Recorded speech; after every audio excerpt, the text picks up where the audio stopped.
Konnichiwa! Minasan konnichiwa! Hello, everyone, and welcome to another exciting episode of Talk to Keki. We had a good couple of weeks off. I'm Matt, your host, and to join me, as always, the man who crashed on my couch last week after getting high on edibles. Ethan, what's up? What's up, man? That was a fucking time. I tell you what. Yeah, we're gonna talk about that in a second. Yeah, basically, we took a week off because Ethan came up here. We hung out. He crashed at my place on Saturday. We Crashed hard. Crashed hard. We watched the football games And drank. We and did ate. that. New York pizza. We drank. We had edibles. I'm really mad I didn't have more New York pizza while I was up there. Yeah, we probably should have picked some up in the city. Yeah, thought about that. Yeah, but time restraints. Fuck. But we had a good time. We did. No, we did. It was nice to see you and your significant other, and it was a wonderful time. We went to see wrestling, went to see GCW, and that was a fun time. We spent a lot of money. We walked for 3 miles. I walked in fucking boots because I didn't bring anything, thinking like, oh, I'm not gonna walk that much. Well, meanwhile, to be fair, we looked at the wrong thing in the map. Fuck, because you're the one that first gave you like, oh, it was a 20-minute walk. I was like, oh, okay. No, I didn't tell you it was a 20-minute walk. Well, you know what? No, actually, you know what? I lied. I didn't tell you it was a 20-minute walk. I told you 20 minutes via the train. But Mr. Scaredy Puss over here doesn't fucking do the train. I don't do the train. So we ended up doing a fucking hour walk. Walking is good for you. Not when you're in boots, dude. Fuck. I didn't bring any fucking decent shoes because I'm like, oh, I'm not going to do that much walking in comparison where I'll be all right. No, I walked 3 fucking miles in fucking Timberlands, dude. Like that shit.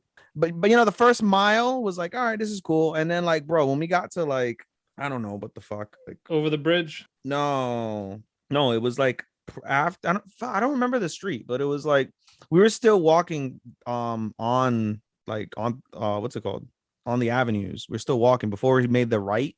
Man, I was starting to get fatigued. And then when West Avenue. Yeah, and then when you made the right and we kept going. It's like we stopped for you to tie your shoe, and then we kept going. And I noticed that's when you started.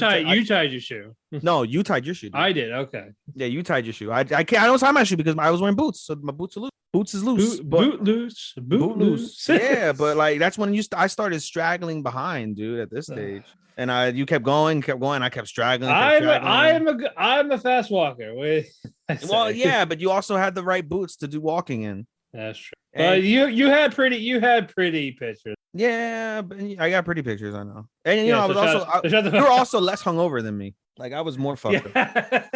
I was more fucked and you had less than me. Bullshit. No, I had less edible than you. You had more. I had more to drink than you. Right. Okay. Yeah. That's right. Yeah, you had an extra drink or so. I had an extra drink, stiff as shit, and then I had the edible before bed, and so. I don't remember my sleep at all. I just remember waking up like, oh, I feel atrocious because your cat was like going crazy. Yeah, he does that. So I woke up and I see the cat and I was like, oh, this hurts to open my eyes. What the fuck? And then like I was good. I took my shower and then I had bubble guts before we left, and that sucked. And then like the whole train ride into the city on the fucking LIR, I was so nauseous. I was so damn nauseous on that LIR. But then by the time we got off, I was all right. All right, that's always good. Yes, indeed. And then we walked for fucking 3 miles. But we walked with purpose because before that, we saw an anime movie. Yeah, we saw Sing a Bit of Harmony because it wasn't playing conveniently enough on the island. It's so fucking weird that not only was it not playing in very select theaters, it only played on Sunday and Tuesday. Yeah, and 4:00 like on the Sunday. Yeah, and it's a similar time over here in Florida too. And I was like, what the fuck? That was a weird movie for sure. But yeah, let's talk about this movie a bit. Yeah.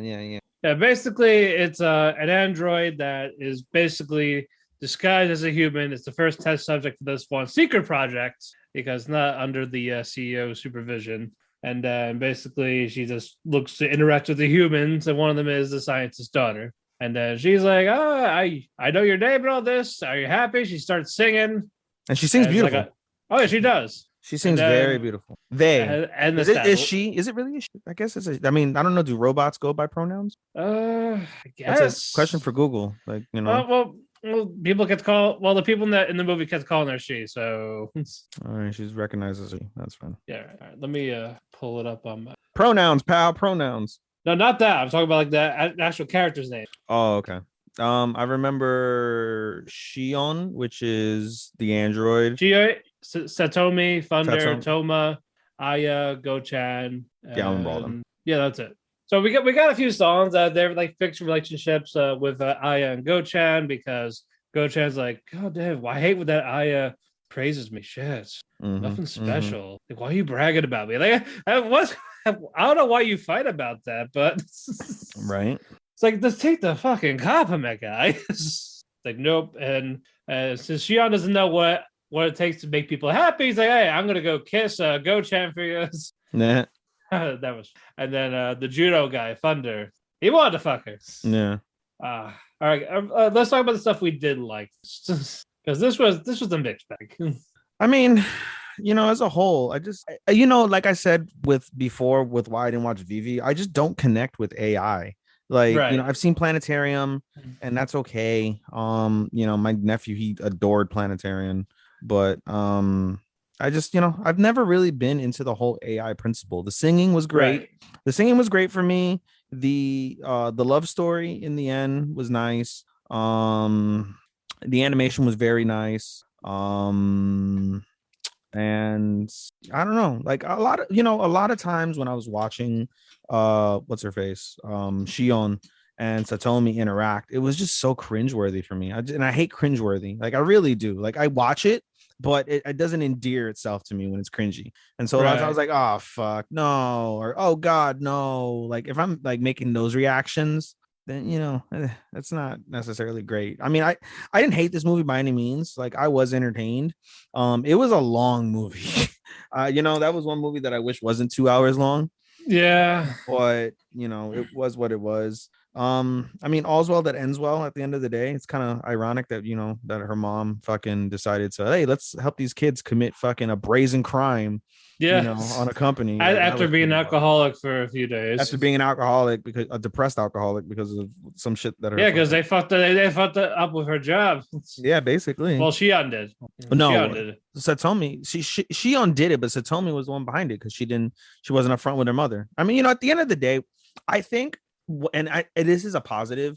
The key takeaways from this movie is be honest and upfront, with circumstance. Don't fucking hide or lie. Don't do any of that.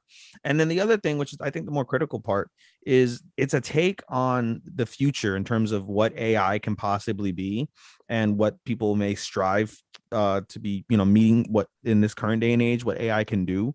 And it kind of provides that, I guess, backdrop in terms of thinking about AI in the future and thinking like, oh, come 50 years from now, that may be normal where you have robots driving buses. And, I mean, as it is, you have Alexa and things of that nature that'll like tell you like, good morning, so and so, like, the temperature outside is 40 degrees. Would you like me to open your windows and play some music while you get ready for your shower and whatever the fuck? So, like we're getting slowly to that point. But in terms of autonomous reality within artificial intelligence, I think that was one of the key takeaways, which is pretty interesting from that standpoint. If that's something that like piques your interest, the principle of it is pretty neat from that standpoint. But it's not something that I can like really like cling on to. Like me, I love emotional shit, Right. and I didn't feel any sort of real emotion watching it. I laughed sometimes and I was happy for some times, but that was about it. It wasn't like, oh my god, yes, at any given point, which I think a movie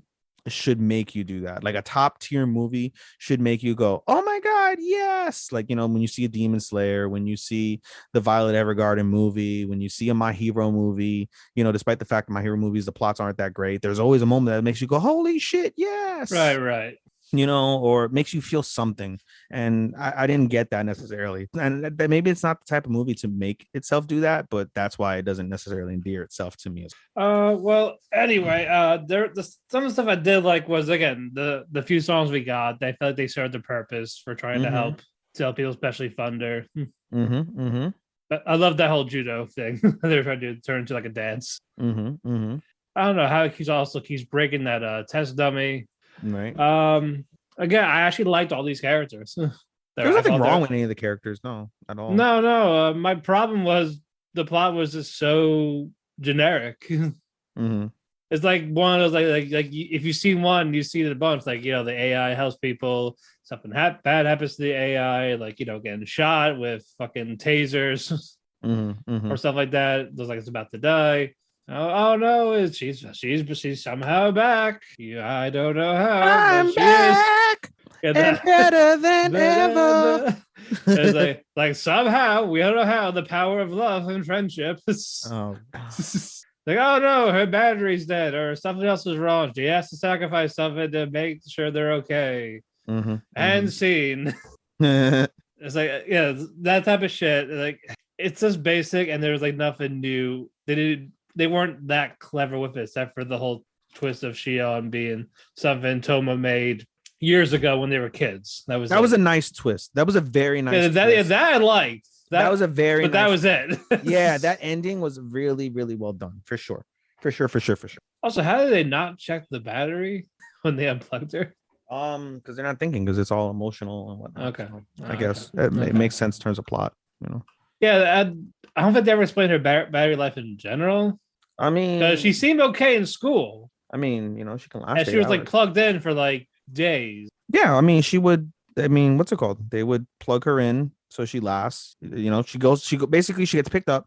She goes back to the lab. They plug her in. She goes to sleep. They run diagnostics and shit, find the results, and then they unplug her in the morning. So it's basically full charge. Go back in.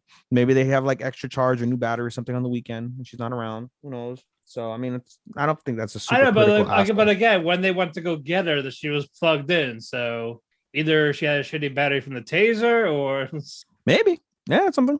That makes sense. They didn't explain that. Yeah, that makes sense. They just say randomly, "Oh shit, she collapsed. What happened? Oh, her battery's died.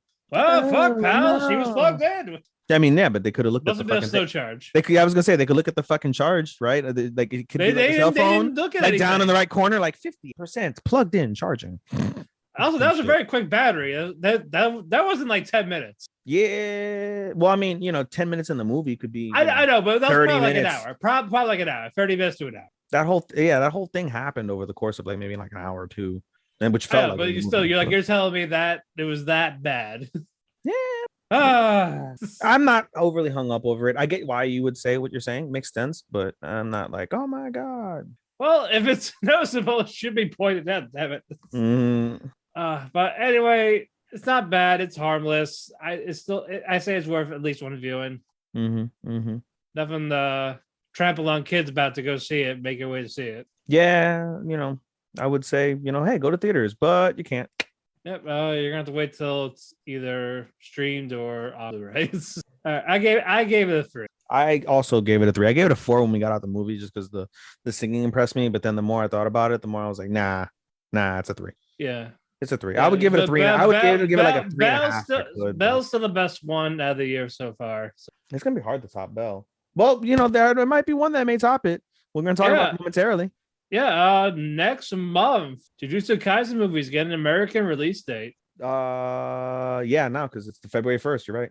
Yeah, March 18th, I believe. Yes, indeed.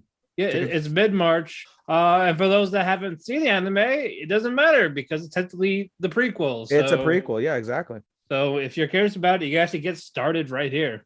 Exactly, and it would make you can know about Gojo, Panda. It's not Yuji and the others. Just you'll get to them. Yeah, you'll get to them eventually. They might make a cameo. It's about Gojo's class. That's all. That's all it really is. That's all you need to know. And I cannot wait. Let's hopefully they have good schedules. I know what, it should be fine because it's insanely popular. Like just as much as Demon Slayer. So this. No, I think maybe a little bit less. Maybe after the movie shit'll change, but for now it's definitely a little less. Well, that's right. It beat Demon Slayer manga sales last year. So yeah, right. That's also fake, and that was thanks to the anime. So yeah, so it'll bounce back and forth. Yeah, it could be some good back and forth. So we're excited for it. And speaking of, in about 10 days, we'll get a Jujutsu Kaisen announcements. We don't know what it's going to be about yet. Bet you it's season 2. Yep, it definitely should be season 2. Should be season 2. Are you betting end of 2022 or are you betting 2023? They'll probably do fall again, like fall 22, and then carry over again. Never get this shit again. Don't they have fucking don't we have a banger in fall? We have a few in fall that are like holy balls, you know. Fuck There's no fall schedule yet. That's like there's nothing official yet. This I got you. Well, there's nothing official. just but... Academia and Chainsaw Man maybe. Okay, maybe. I got an idea because let me go into browse anime year 2022 season fall. Bleach. That's right. Yeah, we got Academia and Bleach. Bleach. You set So that to plan to watch. Bleach, 1,000-Year War, Academia, 2-Year Eternity season 2. Ah, shit, that's right. The slime movie. Well, that's for you. I thought you watched. I have not watched. I didn't finish Slime. Oh, well, maybe you should finish it. I got to. Anyway, those are the 3 right now that have been announced. Okay, so yeah, those are definitely the big ones. Bleach, Hero, Eternity. Yep. And then there's plenty coming out, just no release dates yet. Indeed. So we will definitely find out about those, but they're definitely 22. But yeah, with those 3 so far, we're gonna definitely have a banger, as they say. Yes, indeed. Speaking of just a random anime that I'm planning to watch, my stepmom's daughter is my ex. That is getting the 2022 release date as well. No official, looks like no official time frame. Maybe summer. But yeah, I'm definitely gonna watch that. Yeah, it sounds funny as shit. I just want to throw it out there. As long as it's not domestic girlfriend. It's on my list. I plan to watch it. I heard the ending. Oh no! My friend read it and he hated it so much. Yeah, the end. I heard the ending sucked. The guy and the creator keeps changing it. Keeps changing the ending. Keeps making different stuff. Oh, that's weird. And they're somehow fucking worse. What the fuck? Really? So it's like, let's hope we don't get that with this. Hey, random thing. I finished Inspector this week. You did? Okay. I know you rated it higher than I did. Yeah, I finished Inspector because that's another movie. Another show that's coming out in 2022. Did they say when or just 2022? No, just 2022. It's announced. So they haven't said as of yet. Probably fall, I'd imagine. Oh yeah. Considering I think this ran in fall this came in winter 2020. Yeah, this was winter 2020. Yeah. So I liked it though. I really liked it. It was very solid, very, very solid. I gave it a 4 out of 5. That was really cool.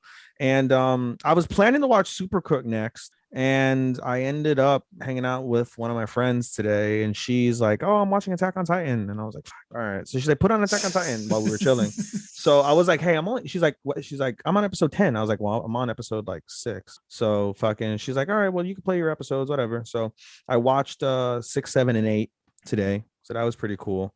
And, I was like, I've never liked the concept of giant naked titans that look fucking stupid. That's always something that bothered me about Attack on Titan. But at the same time, there is something to it that makes you want to keep watching it. And so I decided, instead of watching Super Cooks and going down a Netflix binge really quick before I got to quintuplets, I was like, let me go through Attack on fucking Titan. So I'm gonna fucking go through Attack on Titan at some point, hopefully finish it off. Although I should probably finish Bleach first, because I think that's more important to me. I haven't finished Bleach. I stopped watching Bleach after Ichigo lost his powers and they started doing more gun filler. I was like, fuck this, I'm good. And I moved on to Attack on Titan from there. And I was like, I wasn't sold on Attack on Titan. And I moved over to Black Clover. And that's where I started around that before the pandemic, I think. Right. So anyway, just random thoughts as I tell everybody what's going on in my anime world besides all the seasonals that were. Funny enough, as soon as you told me you were watching it, now my friends tell me like I might watch Attack on Titan, help me. And it's like I was like, you know what, you're on your own, fuck you. Oh, you're not gonna join? Not yet. Nah, dude, you know what we should do? That would be pretty cool. We could schedule it where we could watch like 4 episodes like at some point, or at least an episode a week or whatever. I mean, if we did an episode a week, it would need to be when we have a lighter season. I mean, I have a lighter season. You don't. I don't. Yeah, we both need to have one. I'm only watching fucking 11 shows, I think. 4, 8, 12, 13. And I had more carryovers. 13. Yeah, I'm watching 13. Well, no, that includes my carryovers. I'm watching 13 total shows. Whatever. I dropped one, and the other one I'm trying to find again. So this is. What's the one you're trying to find? The Dollfront line, because again, the subs not working the fucking Funimation. I don't know fucking why. Yeah. All right. Any other news, buddy, before we get started? Oh no, we're gonna get right to it. Let's dig right in, folks. Yes, no commercial breaks. The gloves are off. We're going in raw. You're gonna hear us for 2.5 hours. Jesus Prepare Christ. your anus. We're going in dry. Don't worry, guys. At some point, we'll have ads again, and hopefully, we'll turn And into. they'll lose ads when we talk about them. Yeah, they're gonna end up losing fucking people when we start talking about it. That'd be fucking great. Well, our goal is to sound like Jim Cornette and Brian Last with our ad reads, guys. So if you don't know what that sounds like, go ahead and give them a listen. Those are fun. I'm glad they do that because that actually makes me.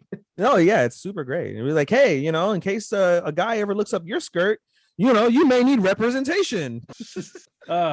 Well, we're gonna wait for those ad reads. I think after he hears this, he's not gonna want to give them to us. Motherfucker. You're like, hey, you ever have a dirty dick? Well, you wouldn't have a dirty dick if you did Manscaped. All right, stop. I don't think he has Manscaped.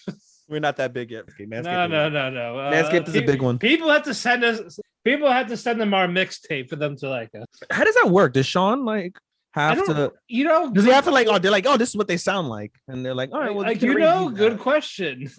I feel like we need to ask him these things, like, hey, we're like the fucking the C- level talent on the show, so you get. We're the curtain jerkers. We're the curtain jerkers. We might have to read the curtain jerking. Like, hey, gas station dick pill A. Pick up one of those.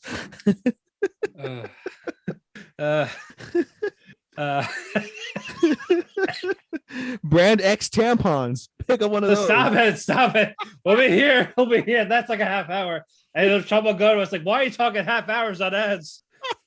Oh shit. All right, let's get started. All right, stuff I'm watching solo. These are going to be brief because some of them I hardly remember because I watched so much. Because you got so fucking stoned. On that, and I watched so much over the weekend during the snowstorm. Oh yeah, you had a fever, so I was like, you got a fever? How the fuck you get a fever? The fucking booster.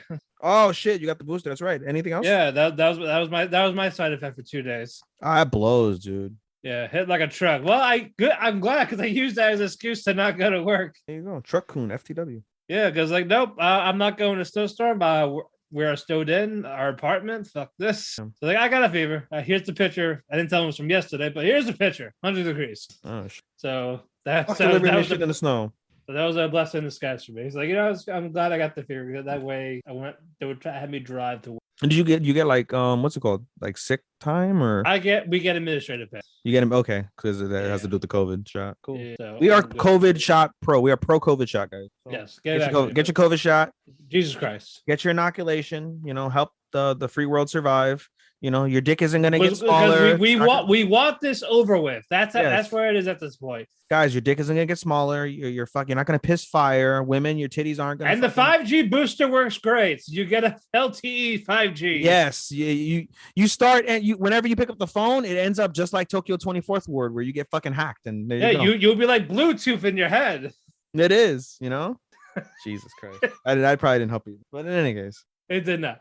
So again, some of these will be brief. I apologize in advance. Again, there's so much in over the course of a couple of days. And a couple of so weeks it's just hard to remember every single thing. And we're talking a couple of weeks worth of shit too. We'll try for a good stuff, not all of them, but it's some of their importance. So basically, dress up darling and demons. We'll see as we go along. Oh,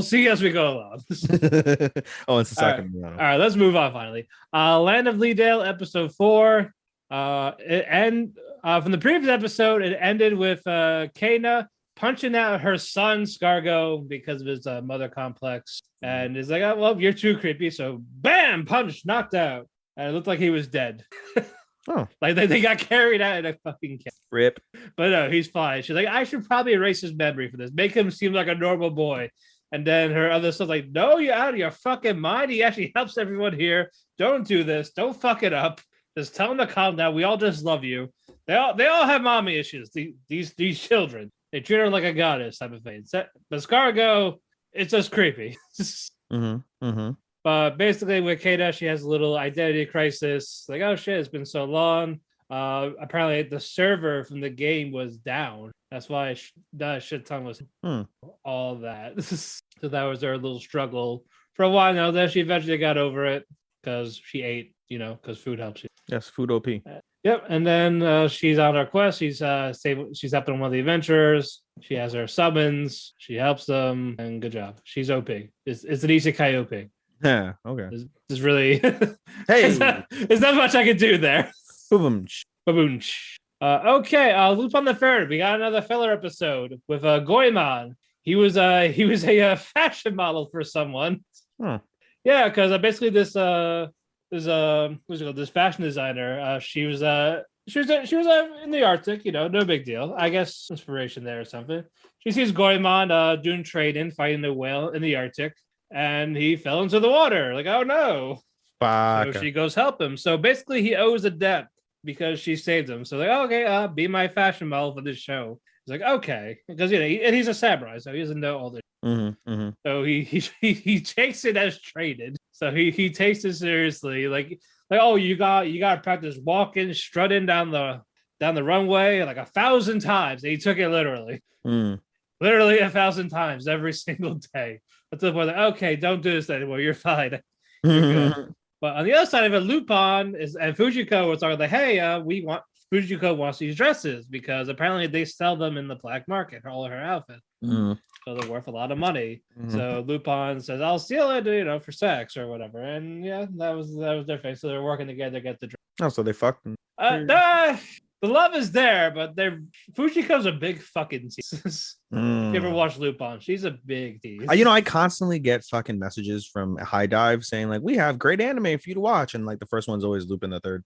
It's still popular on the side.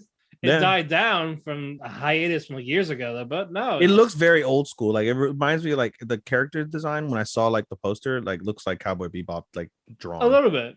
Looks like it a little but bit. It's not like that futuristic or anything. No. I meant like the character, like the way the characters are drawn, like slim. Oh yeah, it's been around for quite some time. Yeah. Like 50 years or so. Jesus Christ. Yeah, still going. So we love for that. Lupin tries to get the clothes, but Goemon's like, you know what? You're my buddy, but you know what? Fuck you. You're not ruining this because I owe a debt to her for today. Yeah. So you're not ruining this for her.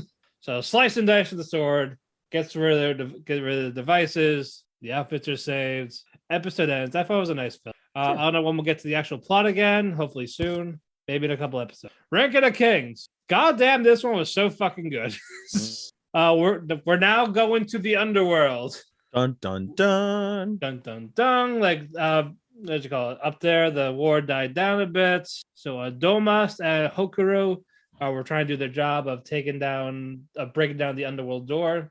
Well, once that door opens, they see the guards. So Domus is like, oh shit, it's just me against all these guys. He actually wins, though. He actually starts beating down these guards because he had the high ground on the steps. And then, so he's swinging his sword. Like, they all have to come up like 3 at a time. So he divided them up a bit just for doing that. And yeah, he's good at what he does, even when he just has one hand now. Like from Jaime Lannister, but he knows how to use it right away.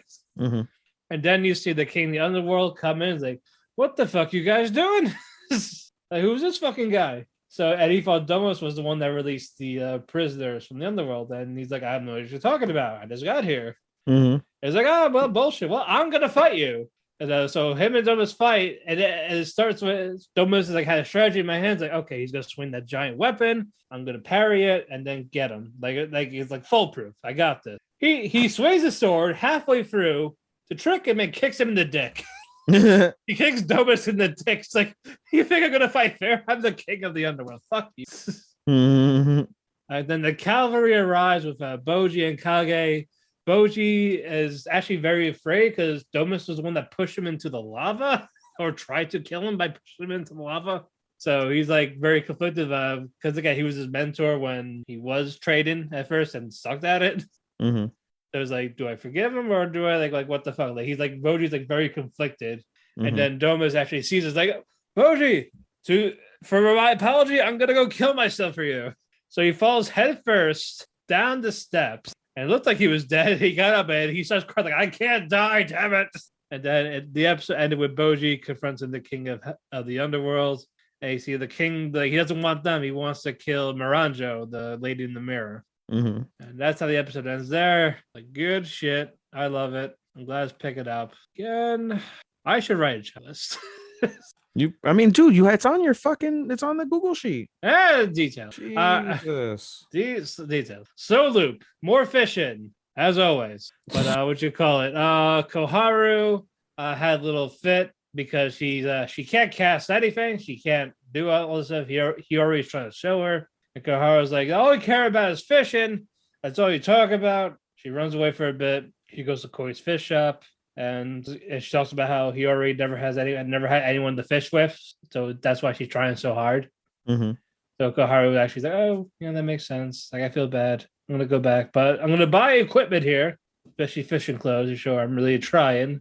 So they go back. They make up because he already thought Koharu hated her, and she didn't. And then it was Koi's birthday party basically. And I was like, oh, and the dad caught this giant fucking tuna. And there was a decapitated fish, and Koharu was like, so you bring it to someone to please people, this decapitated head, to please the lords. So Koi's like, so I'm a lord, because it's her birthday, and the father went fishing.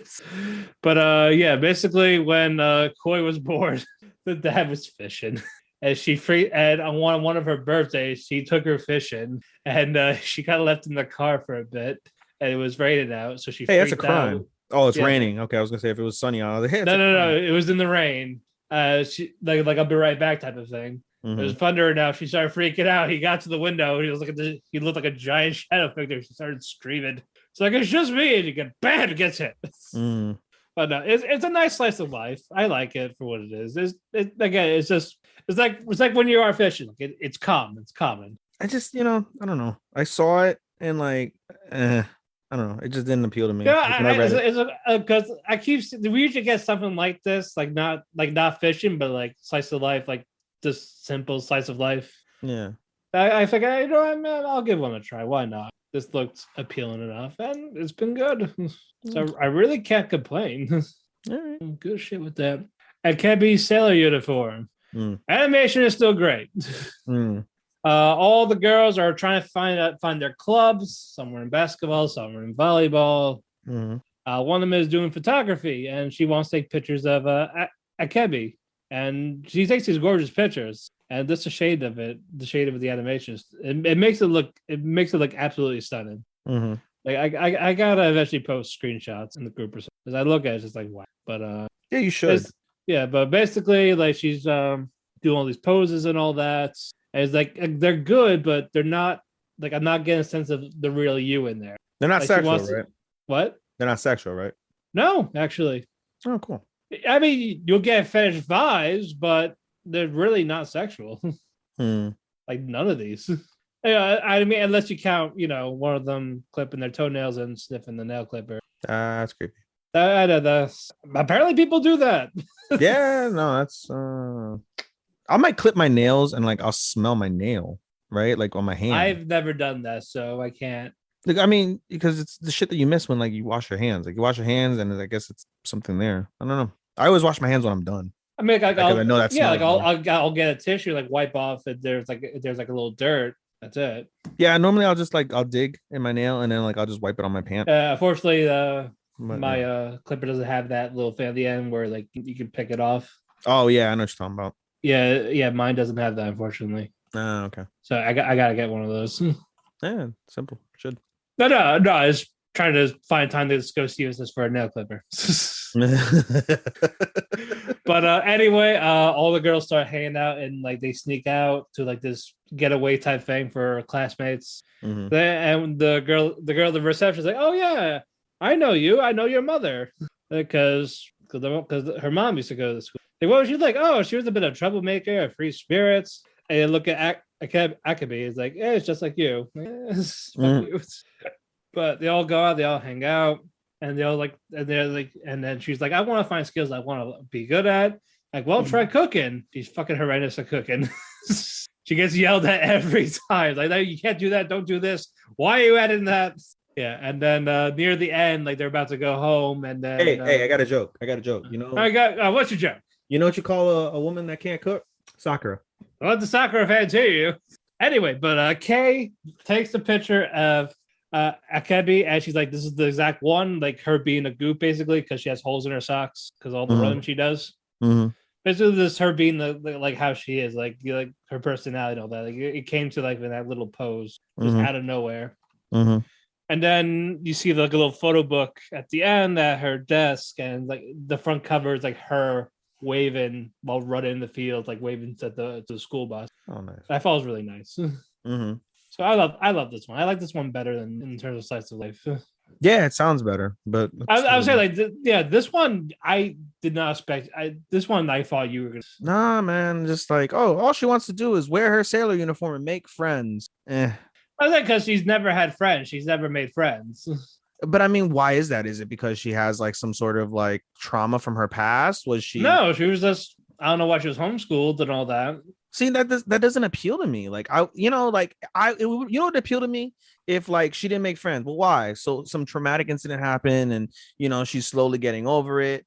Somebody recognizes that, something like that, or fucking like she makes friends. I'm sure she makes friends, and like she ends up like in a like significant fight with one, or she makes friends and she falls in love with a boy or a girl. Something like that. That sound that shit appeals to me. Like not just like, oh, I want to make friends. Why? No, I was homeschooled and I didn't have anybody. Like, oh, it sucks for you. Fuck. Well, if you actually saw something, I think I would have enjoyed it. But anyway. All right, last one for me, Vanitas. This one fucking slapped. The last two episodes fucking slapped. like they're not holding back. Like there's still funny charm, but there's like more. There's more action. There's more serious dramatic moments. The one, I really regret like watching other vampire like anime, since that soured me on vampire anime. Like I feel very similar to like vampire. Like I feel very similar with vampire anime that I do with like AI anime. Like meh. Even though I hear nothing but good things about Vanitas, but just this is the one you definitely should have. Yeah, this is just great. Shit happened. I know. You just watched Hot Guys and Not Vampires with Noblesse. Yeah, basically. To be fair, we watched it for Frankenstein. That was fucking yes. Frankenstein. Frankenstein was definitely male waifu. Oh yeah, for sure. But for the last two episodes ago, we had Vanitas was poisoned. So Jane takes him to the cabin and tells him to strip because the clothes are wet. But this turned into almost like she called herself a pervert like the next day, but because she felt bad. I told him to strip, to get naked, cuddle with me in the blanket near the fireplace to keep warm. I kind of kissed him when I put a drink in my mouth to put it in his mouth. Hey, no, I love their dynamic together. So if it wasn't for Dress a Darling and Saki Tumiata, this probably would have been my couple still. True. But yeah, then you find out after the snowstorm passed and all this, Vanitas is feeling better. Dante was working for someone else, and he didn't tell Vanitas till now. So I was like, shit. And they're like, oh well, where's No? No is with Chloe, who is also aka the Beast of the Woods, and her butler. I forgot his name. Oh yeah, Jean-Jacques. Yes, well, they are technically in France, the whole thing. So, but basically, No wakes up. He sees Chloe on top of him trying to suck his blood. It's like, who said you can suck my blood without consent? Damn it! But basically, when No was told to join them downstairs, to, hang out, talk, discuss why he's there and all that, he sees the shadowy figure from Charlatan who takes people's true names and curses them, and he starts flipping the fuck out. And you find out that Chloe's like, yeah, because she took my name because I told her to, because I made a deal. So Noah tries to attack the shadowy figure, and then Noah gets knocked out. And then Noah and Jean-Jacques start talking. They eventually he becomes friends with him. And then you get Chloe's backstory of basically this whole the bloodline. I can't pronounce their last name, so I'm gonna leave that. Blank. It's a complicated name. Basically, she's the last of their family because she's a vampire, while the rest were mortal. Her father was trying to make this experiment of how to turn the vampires into human, and that was their life's work. And you see a familiar figure from the first season, Rutherford. His name is August, his real name, and he had the vision of he thinks vampires and humans should coexist together. the thing he bit no for in the first season. So he had that same outlook until he lost his eye and was basically injured because of humans. So that's why his outlook changed.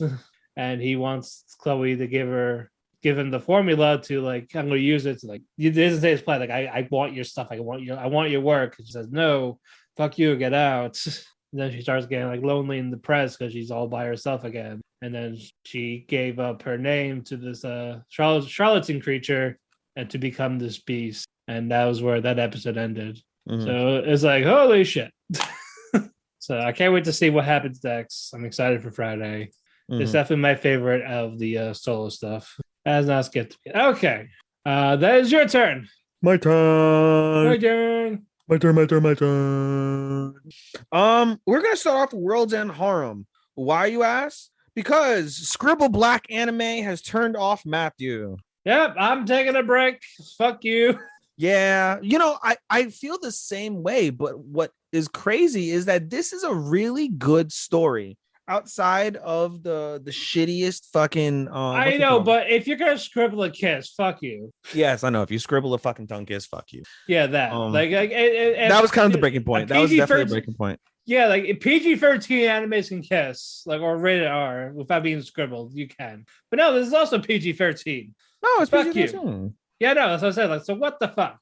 Which is funny when you have like, I love that meme that you posted. It was like fucking Demon Slayer, Mugen Train, NC-17, World's End Harem, PG-13. Yes. So is the new season. That's also 17 plus. 17 plus. Meanwhile, you're having to scribble out fucking underboob. Yeah, and fucking a tongue kiss, and obviously a girl's ass for her panties, like, not even see through. I mean, like, obviously you need to censor the nipples, but I always said, like, they should have just done the Peter Grill route. Peter Grill, they just had like the really, really white fucking line, and it didn't cover everything. It was over just the naughty bits, or it was like in like a white background, so where it blended in beyond just the naughty bits, and it was done tastefully. But you could still, like, you could still conceptually think of something like with fucking World's End Harem. It's just black scribble across half the screen where all you see is a face or the other character's face, and that's it. There's nothing. There's no background. There's no like, oh, what's behind the guy? Like, you can't tell because it's black scribble where fucking there's nothing fucking crazy about it. But like I said, beyond just the black scribble, it's a good story. It's a really good story. You watched episode 3, or no, you watched the last episode and you just said fuck it, right? Yeah, I saw episode 3. That's why I said you saw episode 3 and said fuck it. So basically, the last 2 episodes basically talk about guy number 3, subject number 3. His name is Doi-kun. Doi-kun was bullied in high school back before the MK virus killed everybody. So he was bullied in high school. He would get picked on. He would get pissed on, fucking literally pissed on, spit on by his senpais. And he lived a miserable life. He only had one friend, truly, and it was his teacher. I forget her name, but it's Sensei. We'll just call Sensei for now. Sensei, the Sensei was his only real friend, an outlet, to the issues. And she knew the bullying was going on, but he was trying to persevere. And he has a little sister, but that's not really too significant. But in any case, basically he ends up with that cellular virus, and he gets put into sleep, cold sleep, wakes up 5 years later, finds out the MK virus is is killed everybody, and he prays that they killed the senpai right before he got into cold sleep. He got punched in the stomach and spit on for seeing his 2 senpais have sex behind a tree. So that was interesting. But in any case, basically wakes up from cold sleep, and we see his attendant rather, Karen Chan. Karen Chan, basically, what they've done is they've replicated his entire high school. They put him back in high school because he never graduated. So they put him back in high school, and he's in his old high school with all women. And keep in mind, he's still, I think, 16 maybe. And all these girls, they're also 16. But obviously he's technically older because he's been around for 5 years. By definition, he's kind of 21, but he's still 16 in like his body or whatever. Yeah, cryo free, yeah. Anyway, so basically the story goes on how he adapts to his school and all that, and then after his he like finds it crazy that like all these girls are just there's no guys, And but he's finding it easier to talk to them, obviously because they're all interested in him, but he's finding it easier to talk to them. Karen basically after school brings him over to the piano room because he did play piano with Sensei, and he reunites with Sensei in a very nice, moment. Then Sensei comes over and says, hey, can you come to my room, because they have dorms now for the girls and the guys, over the guy rather. So it's like, hey, can you come to the dorm? I want to talk to you. Like, okay, cool. So he goes to the dorm late at night, and the Sensei says, oh, thank you for showing, I missed you, I always knew I'd see you again, and I want to give you a reward for surviving. And they fuck. He fucks his Sensei. She fucked the 16-year-old, and he's like 20 something. She must be 20 something or something like that. And they fuck and they fuck and they fuck and they fuck. They fuck a lot. And so basically that's how episode 3 ends. Episode 4 continues the story basically, and how the girls are more into Doi. They're being more bold. Doi is being more comfortable, and the girls start to have a basically a contest to figure out who's gonna sleep with Doi. So they do a swimming contest. The fastest person gets to sleep with him first. I forget the woman's name, but basically this girl wins. And supposedly her background is like, oh, she can't do jack shit for herself because of the fact that she comes from a rich spoiled family, blah blah blah blah. So she basically tricks Doi-kun into like feeding her, changing her, undressing her, and of course they have sex. And so eventually he starts to put 2 and 2 together, and he realizes like, hey, like what's really fucking going on here. And so he basically comes up with like, hey, you guys are experimenting on me because I'm a man, and blah blah blah blah. That's why you have all these women here. And Karen basically takes him back to the classroom. Was like, hey, you were really close without us ever telling you anything, so that's really impressive. But the reality of it is like, we need you to fuck all these women and spunk in them and have babies. And she's like, to tell you how serious I am, girls, get naked. And they all get naked in front of Doi-kun, and Doi-kun's like, what the fuck, whoa. And that's how the episode basically. Oh, I'm sorry, I missed the part where I forget what Reitsu, what's the kid's name, the main character, guy 2. Yeah, I can look up. Hold on, let me go find the newborn. Guy 2, not guy 1, guy 2. Guy Fieri. Guy Fieri. It's not Reito. Kyoji. It is Reito. It is Reito.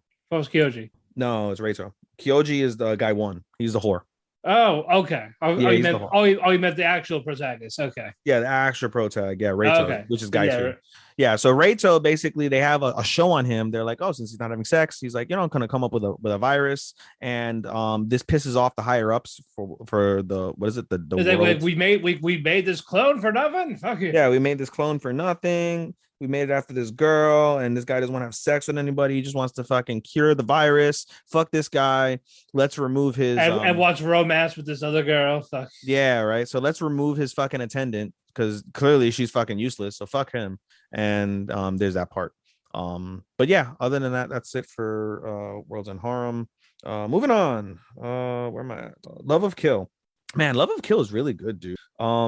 Basically the story kind of progresses in terms of I forget their fucking names, Ryangha and Chateau. So basically the story kind of goes with Ryangha and Chateau. Basically Ryangha's past is coming back to haunt him, and in the process, because he and Chateau are kind of linked together, it's gonna fuck up Chateau too. Basically a lot of people know that they're like talking without knowing, and so as a result, Ryangha's old organization basically goes after Chateau. They run her off the road, and basically like warn her like, hey, tell your man, time to pay up your debt, traitor. And they shoot her phone, and she passes out from like being in the car accident and the rain. Ryangha finds her, nurses her back to health. Meanwhile, Chateau is super embarrassed over everything that's happened, and so that's more or less the gist of episode 3. Episode 4, or I think it's episode 2. Episode 3 of Love of Kill basically is they go back into town, and Chateau has to apologize to her employers, for fucking up the car, for fucking up there was a woman there that she was supposed to like bring to them like a witness or something. She died in the accident, so sorry for that, sorry for the car. And then they asked her like, hey, we told you not to fuck around with Ryangha, and you're fucking around with him, aren't you? And she goes, sorry. She doesn't answer the question. Then she just leaves. she on the way over, by the way, before that, she tells Ryangha what her attacker told him, and her, he's like, Ryangha's like, well, I wish you would have told me that sooner. And we get a flashback of Ryangha in his old organization. Basically, Ryangha was a high like ranking official. He was going to join like the board of governors of this like crime syndicate, and then he basically betrayed them, shot his boss in the head, and then ran away. So that's who the crime syndicate is after, basically at this stage. But regardless, basically after Chateau leaves work, Ryangha fucking followed her basically to her apartment and was like, hey, let's hang out, let's go on a date, whatever. Like, and at first, Chateau's like, no, what the fuck? But then Chateau like, oh, if I don't say no, he's gonna wait outside of my apartment like a creep. So she lets him in, and they have like some sort of like sweets with like tea, and as they're sitting there talking about stuff, what's it called? Ryangha looks at the family picture of Chateau and her parents, and Ryangha asks like, oh, those your family? And Chateau's like, I don't want to talk about it. And then so they start talking back and forth about like, hey, what do you really want from me? And they're like, what do you really want from me? They's like, oh, I could take you in and whatever. Like they go back and forth basically on what they want from each other. But they're clearly using each other, but there's clearly something going on as well. There's some sort of like tension there. And then as they're having this discussion, somebody calls Chateau's phone very ominously, and she lets it go to voicemail, and the voicemail is her mother saying, hey, we haven't talked in a while. It's coming up on the anniversary of your father's death, and we should talk about it, and I miss you, whatever, talk later. And if you notice, and I think they might make this correlation, her father looks like the guy who he shot, his former boss, which is pretty interesting. We also see in different basically things after the credits for these, we see like bits and pieces of the past. And one of the things that Chateau remembers, or that Ryangha remembers, one or the other, is basically Ryangha looking over like a baby Chateau, it appears. So there's clearly something that's way bigger than that going on, which is kind of creepy considering like, oh, this guy was an adult when Chateau was a child, and now he's still an adult and Chateau's a grown woman. So, and he's trying to date her. It's kind of creepy, but we digress. In any case, it's still legal, they're all grown. But anyway, yeah, basically the story is getting pretty good. There's more layers that need to be unveiled, and just the awkward tension between them is entertaining. So definitely like that. Moving on, Strongest Sage is just pretty fucking great. The guy is fucking OP as shit. At this stage, like the dude is super OP, and he's basically killing demons left and right. He's getting rewards for killing the demons, who by definition, like they should be like super duper difficult, but this 12-year-old kid is just fucking massacring them like nothing. At the end of episode, I believe it's episode 4, right? It is episode 4. So at the end of episode 4, basically, well, first off, I didn't talk about episode 3. Episode 3, he meets up with a dragon who he basically bested in his previous life. And the dragon was like, oh, I'm gonna kill you. And then of course, fucking Matthias, being OP as shit, was like, no, you're not. And basically kind of like easily fucking like defeats the dragon again.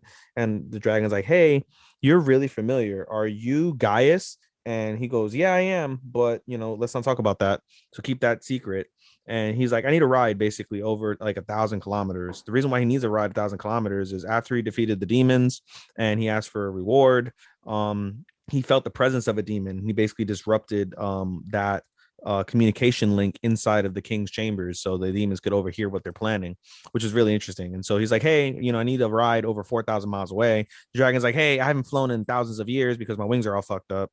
Matthias magically fucking fixes her wings and was like, you should be good, right? And the dragon's like, yeah, I should be good.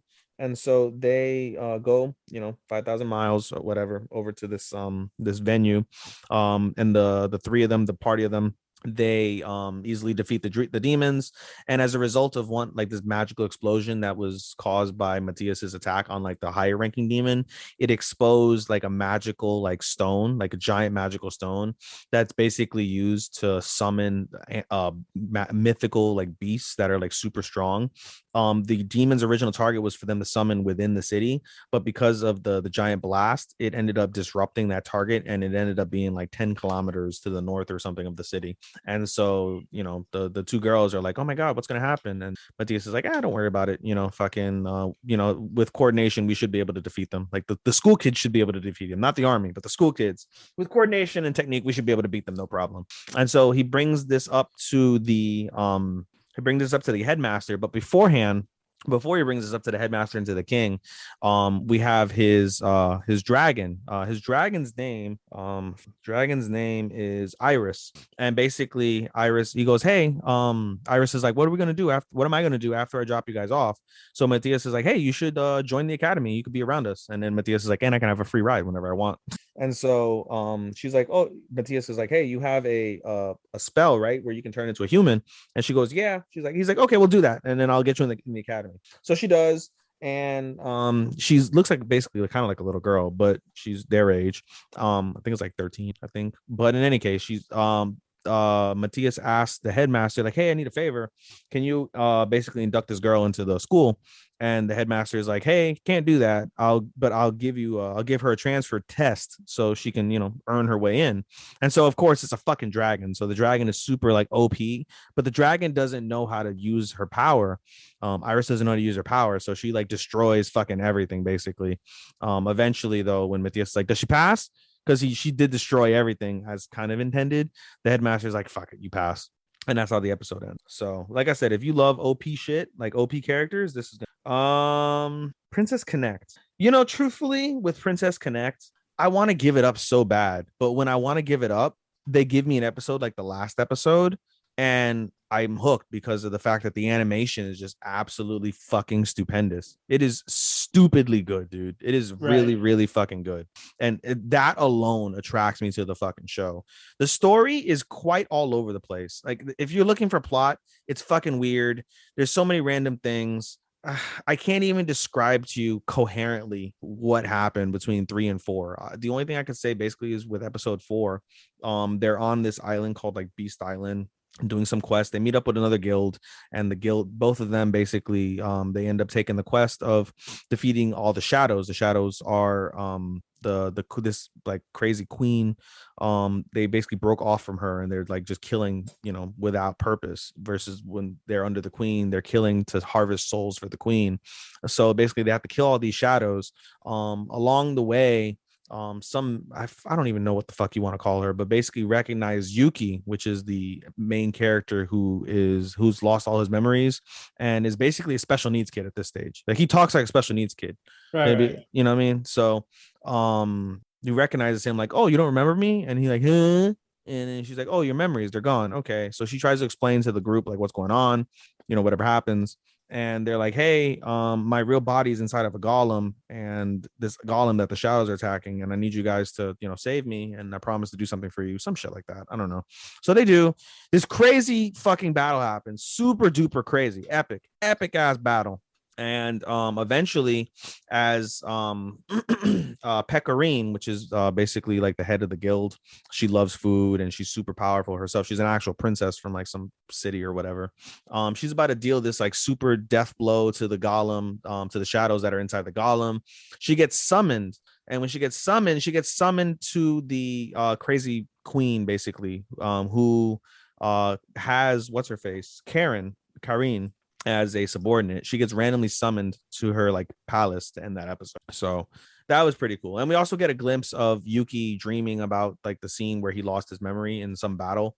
So that was pretty interesting. Again, that was also stupidly wonderful in terms of what's it called, in terms of the animation. But yeah, like I said, in terms of a story, it's super incoherent. It's just, you know, if you want dope ass action, and it's got some funny moments as well, because Yuki basically acts special needs.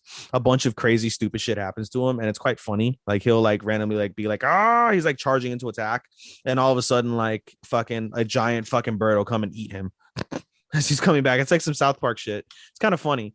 It's random as fuck, but because it's random, that's what makes it fun, at least to me. So, you know, I get some laughs, I get stupendously fucking animated fights, and I get a bunch of gaga with the fucking story. So that's me. That's me. It'll never be above a 3, but you know, in any case, that's Princess Connect. And finally, Boruto. Boruto's on a wonderful fucking loop again in terms of the story. Basically, the last two episodes of Boruto focus on Team Seven. Kawaki is part of Team Seven. They are dispatched over to the Land of Water to basically escort Katasuke over to a like this like convention of scientists because of some like invention that the Land of Water came out with. So they go over there. And Kawaki's never been to the sea. He's never seen the sea before, so he's enamored by the sea. He loves it. It's beautiful until he gets on a boat and he gets seasick and he's just throwing up like crazy. Excuse me. He gets onto the island. He's all fucked up and he's like, "Hey, I'm gonna rest." And the team's like, "Yeah, that's a good idea. You're fucked up. No problem. All good." So they go over to like this venue. They get lost. I'm sorry, they're late because Katasuke is fucking scatterbrained. He's like, "Oh, that's cool. Oh, that's cool. Oh, that's cool. Oh, that's cool." And he like goes like all these vendors and wastes time and shit. So they end up being a little late, but they finally make it to the venue. And basically, as this is happening, there is a plan done by these like basically pirates that are near the island, and they're planning to do some crazy shit. This happens, one of the things that Boruto was looking forward to on the plane, or sorry, not on the plane, on the boat trip, was seeing his friend Kagura, who is basically one of like the Mizukage's like top people. And he shows up first in like episode, like in the beginning 30s. I think it's like 30, 31, 32. There's like a little mini series where the class goes on a field trip to the Land of Water, and they end up fighting like these new late teens. They're like 18, 19 or something, and they're basically the new 7 ninja swordsmen. They're evil, and basically Team 7 fights them. They beat them, and the rest of them get thrown in jail, and I think the top guy dies to fucking Kagura or something. But in any case, that's how the episode kind of begins. Also, we see Kagura as a prison ward, and he basically like has the 3 of them there that like they were captured, and was like, like, "I believe in you guys, whatever," but they're still being dicks to him. It comes into play later. But basically, as this is happening, the pirates are like planning something, and Boruto's like, "Hey, I want to see Kagura," and he's like, "Oh, where's Kagura? He's not part of like the shinobi like team that's here." He asked one of the shinobi and like, "Oh, Kagura got transferred. He's basically the top aide to the Mizukage at this point, or top advisor, and he got transferred to be a prison warden." And he's like, "Why would he do that?" And we find out basically it's so he can watch over his 3 former like classmates who became the 7 ninja swordsmen, while being useful to the thing. So he's like, "Hey, I want to see him." And Katasuke is like, "Oh, I really wanted to see that new state-of-the-art prison that's there, but I won't be able to. It'd be nice if someone can go and report to me what they found." And Sarada, who's the captain at this point, and Mitsuki are like, "Yeah, go ahead, as long as you're back by the time the airship," because they have airships going to this like special island for like wind turbines creating electricity. I think that's the special invention. "As long as you're back." Like, okay, cool. So he goes, speaks to Kagura. Everything's happy. Everything's all good. And Kagura shows him like the top prisoner, and it's this guy called Funato. And Funato was this crazy pirate that killed so many people, and there was like this major raid that happened 5 years in the past, and that's how they got his ass. And so he's the top guy there. Like if he gets any sort of water, like you see him all dried out and like a skeleton, it's because he's been deprived of water, because obviously they're Land of Water style. So he's deprived of water. Any water, he becomes like really, really fucking tough to beat. So we see that, and then basically at the end of the episode of 233, we see the Funato basically go into play, and they have like a top airship that has like the son of like the inventor, as well as like top like economic VIPs from all across the world, and that ship blows up. Boom, blows up. Fucking looks like God, what's the really famous, the Heisenberg, the famous airship that blew up, the Heisenberg. It looks like the Heisenberg, just completely blown up, right? Fuck crazy.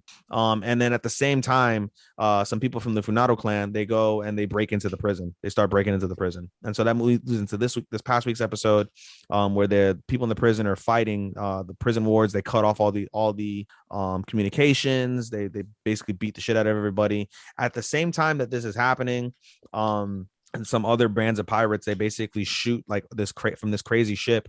They blow up the Land of Water's like main base in the east, and it's all fucked up, right? Just fucks them all up. They're just completely outrunning them. Eventually, they manage to free that top Funato, the head of the Funato clan, after they beat Kagura and Boruto in the prison.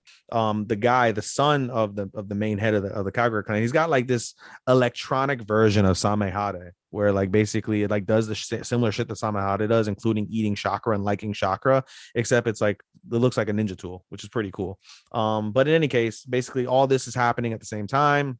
And everybody's basically thoroughly defeated at this stage. Katasuke is okay, by the way. He's got minor injuries thanks to the explosion, and Kawaki's there as well. He returned shortly before the incident happened from his seasickness. But in any case, Boruto has to go back over to the location with Kagura. They, survey the scene. Everything's all good. They find out, but this is what's going on. And then they realize, from the previous story where they had Denki and Metal Lee and Iwabe, basically they are they're in that same vicinity on that eastern island that got taken over. Boruto's like, fuck, we can't like leave them. We have to, go and rescue them. We have to go rescue them. So he's like, fuck, all right, we'll go rescue them. So basically Kagura goes to the Mizukage's office, asks to help Boruto and them regroup with Team 5 on the island. And at the same time, while they're there, they'll assist with trying to retake the island back from the pirates. And so Chojuro is like, fuck, all right, I'll let you do it. And so he gives him his fucking ninja sword, which is pretty cool. I forget the name of it. But he basically gives him his ninja sword, and Kagura is shocked. He's like, you're giving me your ninja sword? And he's like, well, at this stage, you'll put better use to it than I will. So I trust you. And then he's like, hey, you need subordinates. And what's it called? Kagura is like, yeah, no problem. I know who to pick. And he picks his 3 former comrades, the other 3 ninja swordsmen from the prison, and they're basically there. Boruto and Sarada are like, dude, what the fuck? Why would you do that? They're going to betray us. Like, it's fucked up. Blah, blah, blah, blah. But reluctantly, they all go in like this rinky-dink ass boat, and the episode ends with them on the rinky-dink boat heading over to the Eastern Island to try and regroup with Team 5 and begin their basically assault on the island so they can help bring it back to the land of water. So it was really good shit though as a whole. Like, it's super entertaining, good story, good fighting with jitsu and shit. So really cool. That's it for me. All right, very good shit. Indeed.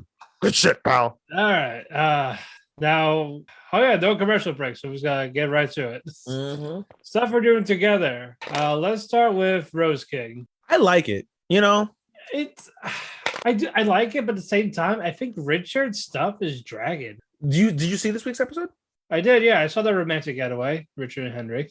It's crazy because it's based. So what would you call it? Because I mean, on the face of the encounter, it's yaoi as fuck. But Richard is a girl or a intersex, yeah. What's it called? A transvestite? Is that what they're called? It's intersex. Intersex. Sorry. Okay. Yeah. Well, does she have tits and a dick? Does she have like a vagina? We don't know much about his anatomy of what specifically. We know he has breasts. We know he has breasts. Yeah, definitely got boobs. Definitely got opie. Probably Chisai opie. Yeah. And then we don't know if he's got a manko or a chimpo. We don't know. Yeah, but yeah, like again, there's this stuff in this. It's just starting to drag a little. Just his stuff in particular. Well, the story focuses on him. That's the purpose. I know, but it's just this one just didn't click with him. I mean, he's the reason why I got the yaoi vibes too is because he's falling for Henry. Yeah, he's falling for Henry, but he's also got Alice. I think her name is Alice. His friend from that they pen pal. I believe that's Alice. Alice, I think, yeah. So it's like on the face of his life, he has to basically court Alice, but he's fallen in love with Henry, a man. Right. Everyone knows him as a man, but he's technically a woman because he's like, oh, I have my womanhood and stuff, and so something tells me he has a manko, and he's just a woman dressed in has to be recognized as a man. Or could have both, but or could have both. We don't know. I find that interesting. Like that principle is interesting. The soap opera aspect, I wouldn't call it interesting, but it is entertaining. It is truly Shakespearean from that standpoint. The only difference is like, oh, thou shalt not, defeat me for thine. I'm glad it's not like that, but I don't know. Like I get what you're saying, where it may not click. I find it so unique. That's why I enjoy it. So yeah. Right. Yeah, you're kind of like, No. Sorry, I had to type something. No, you're good. No, my partner just made it to Vermont. So. Oh, nice. What are they doing there?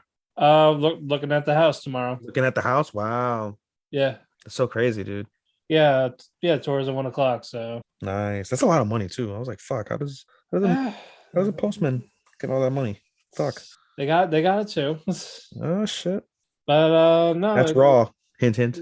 Hey, yeah. So the only thing it really needs is the new septic tank, and they're putting one in spring, so that should give me plenty of time to try to get a transfer in beforehand. hopefully, buddy. Hopefully. Yeah, I just gotta call the guy tomorrow. Nice. Yeah, but yeah.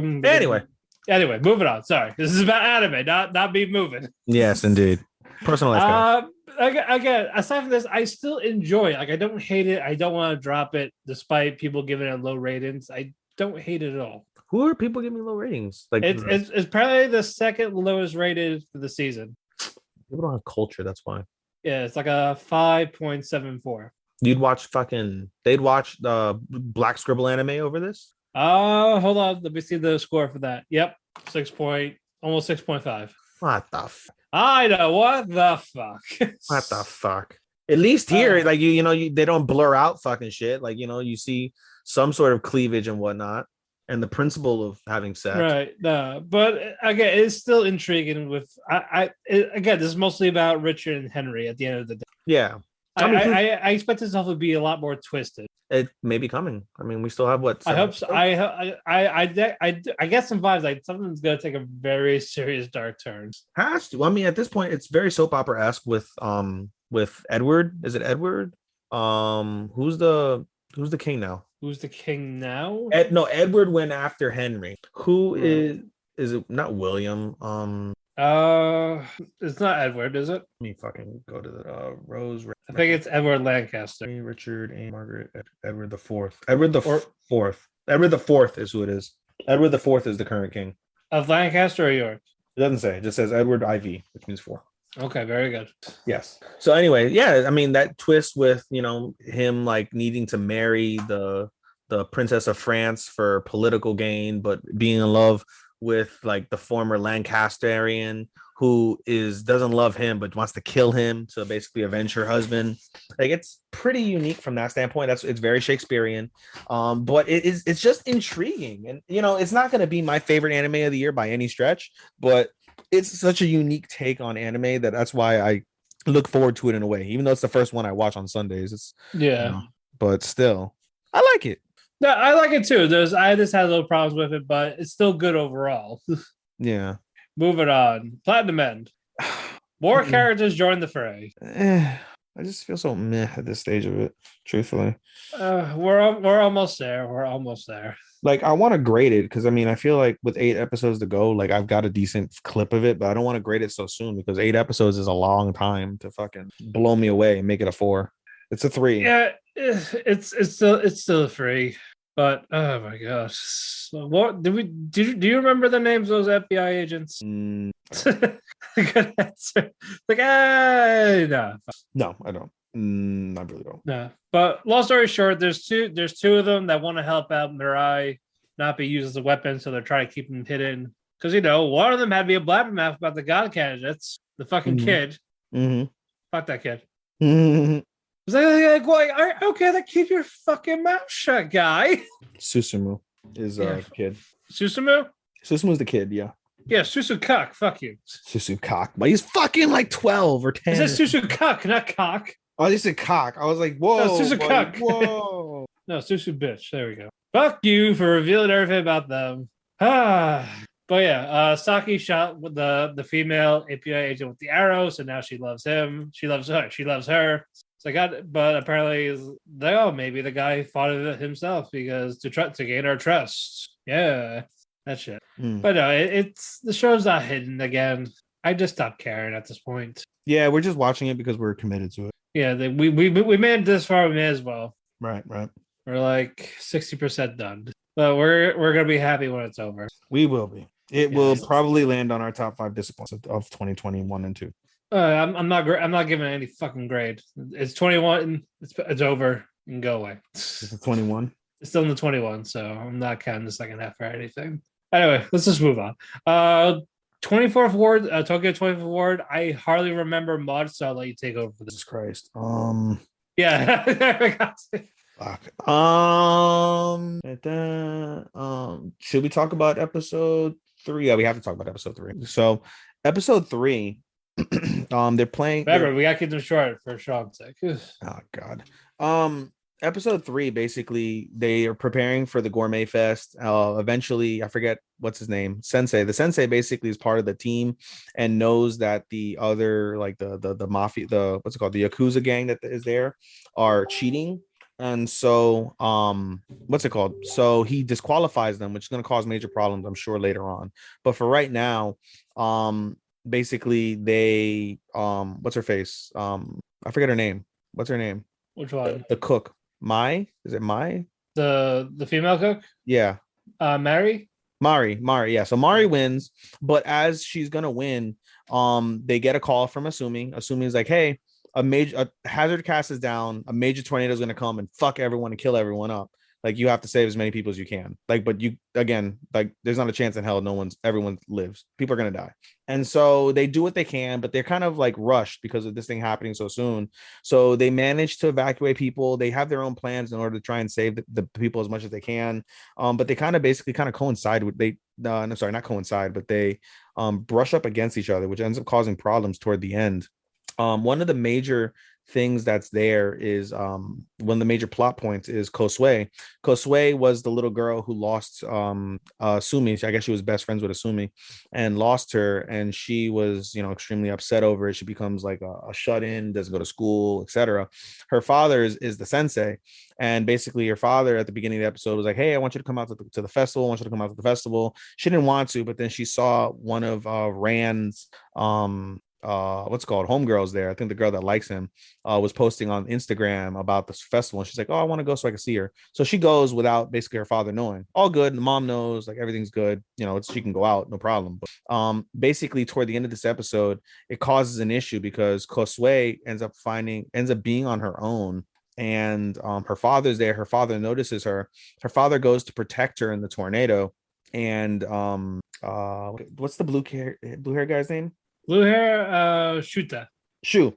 So Shu basically ties himself to something I forget, and Rand and what the fuck is this guy's name? Koki. And Koki hold on to him to try and like support him. He goes to try and save Kosue and the sensei, but he can only save one. And so the sensei basically gives Kosue to Shu and, thanks them or whatever. And he gets blown away in the tornado. Once everything is all said, very, very Men of Steel-ish. Yes, it is. So basically, when everything's all said and done, 12 people die, including the sensei. But a lot more people could have died. And there's a bit controversy on why Hazard Cast couldn't work. At the end of that, though, is when we get a reveal.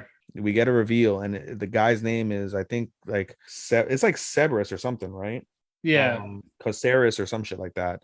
Anyway, basically, it's like some evil character, and he basically says like, "Oh, I've been thrust upon the earth in order to make you guys make critical choices, and people are gonna die." Blah blah blah. And so that ends that episode. Episode 4 begins with the controversy of that hacking. They're like, oh, it's just some hacker that's like making threats. Other people say like, oh, it's the end of the world. Like, nobody knows really, truthfully. But basically we see the services for the 12 people, including the sensei. Everyone's upset over that, about what's going on. And RGB basically get together after the services, and they're like, hey, if we get another call from Asumi, let's all agree to meet up and we'll deal with it together. So what happened last time doesn't happen again. Like, okay, cool, right. All good, no problem. One day, Mari and Shu are closing their respective shops in like their little area, and they see Kosue walking. Early in the episode, Kosue decides to go out in the middle of the night, basically, and they see Kosue walking alone. And so Mari tells Shu to go like find out, what's up with Kosue and protect her if she needs protecting. So Shu goes. Kosue doesn't want to be bothered though. And at the same time this is going on, earlier in the episode, we learn of a mysterious like drug called Drug D. Drug D is like a super addictive like drug, but short, like it's a short high and super addictive. Like people go crazy over this shit, and it's being basically primarily booted in a place called Shantytown, which is like the really hood shitty part of the 24th ward. Basically Koki's father, who's the governor of 24th ward, he wants to basically sell out that that area to an American investor so they can basically make a casino off of it. And they're basically going to take all the residents, which are basically drug addicts and illegal aliens, and just kick them out and fuck them. That's basically their goal. And so we see Kosue go into Shantytown, and she was like, yo, Shantytown isn't a place for you. What are you doing? Blah, blah, blah, blah. But again, Kosue doesn't really let on to like what's going on. At the same time, earlier in that episode, episode 4, we see Rand and his crew are also in Shantytown doing like their own thing. Rand mentions that one of his homies that's part of the crew lives in Shantytown, but he hasn't been around lately. And we see he's kind of like a shut-in, like he's like kind of like a nerd or whatever. But he's like basically does his own thing. So as Kosue goes on, whatever, there's a drug dealer that basically is trying to be apprehended by Sarg, which is the police. And Shu gets basically brought into that like apprehension. So he manages to help Sarg, and when he does, he meets up with Koki, and Koki, he explains to Koki like, hey, I was following Kosue. Kosue is like, somewhere around here. And so him and Koki start trying to find Kosue. Eventually we see Kosue end up in front of like a painting that Rand's clan, I forget what are they called again, Red, like Riot or something. His name? No, Rand. No, yeah. What's his clan's name? Like the Dored. Yeah. Dored. So basically, Dored, she ends up in front of a painting, and we come to find out basically she admires the leader of Dored, because the leader of Dored is basically painting murals across the 24th ward of her father. She recognizes the significance behind them. It's basically to honor her father, and she like wants to, like, she's enamored by the leader and loves like the art and things of that nature. She doesn't realize that the leader of Dored is Rand. And basically she ends up meeting up with the guy, the recluse. I forget his name now at this point, but the recluse. And everything's all good. She gets pictures, they talk. Everything is kind of like all good at the end of the day.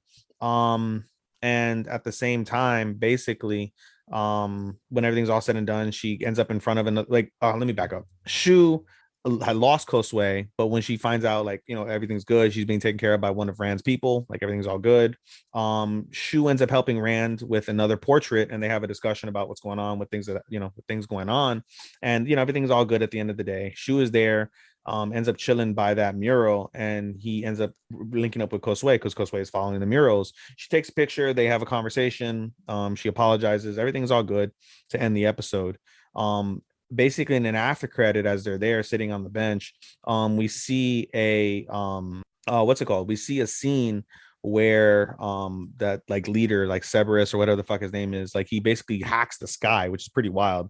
Like some crazy phenomena happens in the sky at the same time that they're observing it. The three RGB, they get a call from Asumi, or who the person who's basically spoofing Asumi, and they give them a new scenario. Basically, there's a luxury cruise liner in Tokyo Bay, and there's a terrorist on it. And so you have two choices. You can let the terrorist do what he's going to do, which is blow up the boat, and a lot of people die.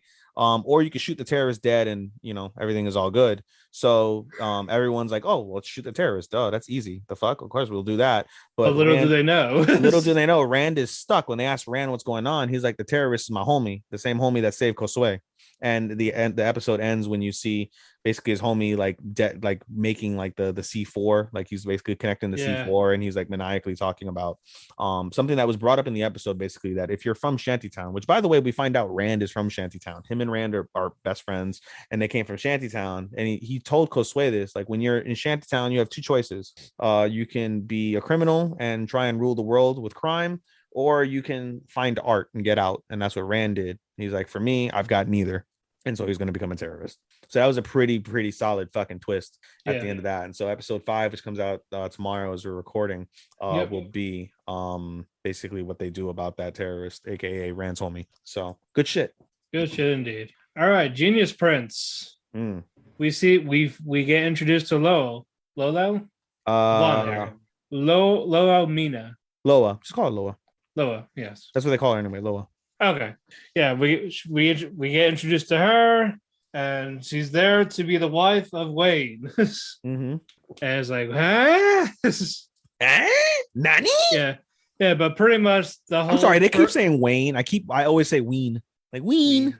It looks like Wayne. It's fucking spelled Wayne. Or wine. It's Wayne. It is Wayne, but it is Wayne. Okay. It's fucking Wayne to me. Just as a joke. Wayne. Fucking Wayne. Then Wayne's like, all right, let's be real. This isn't really why you. Yeah.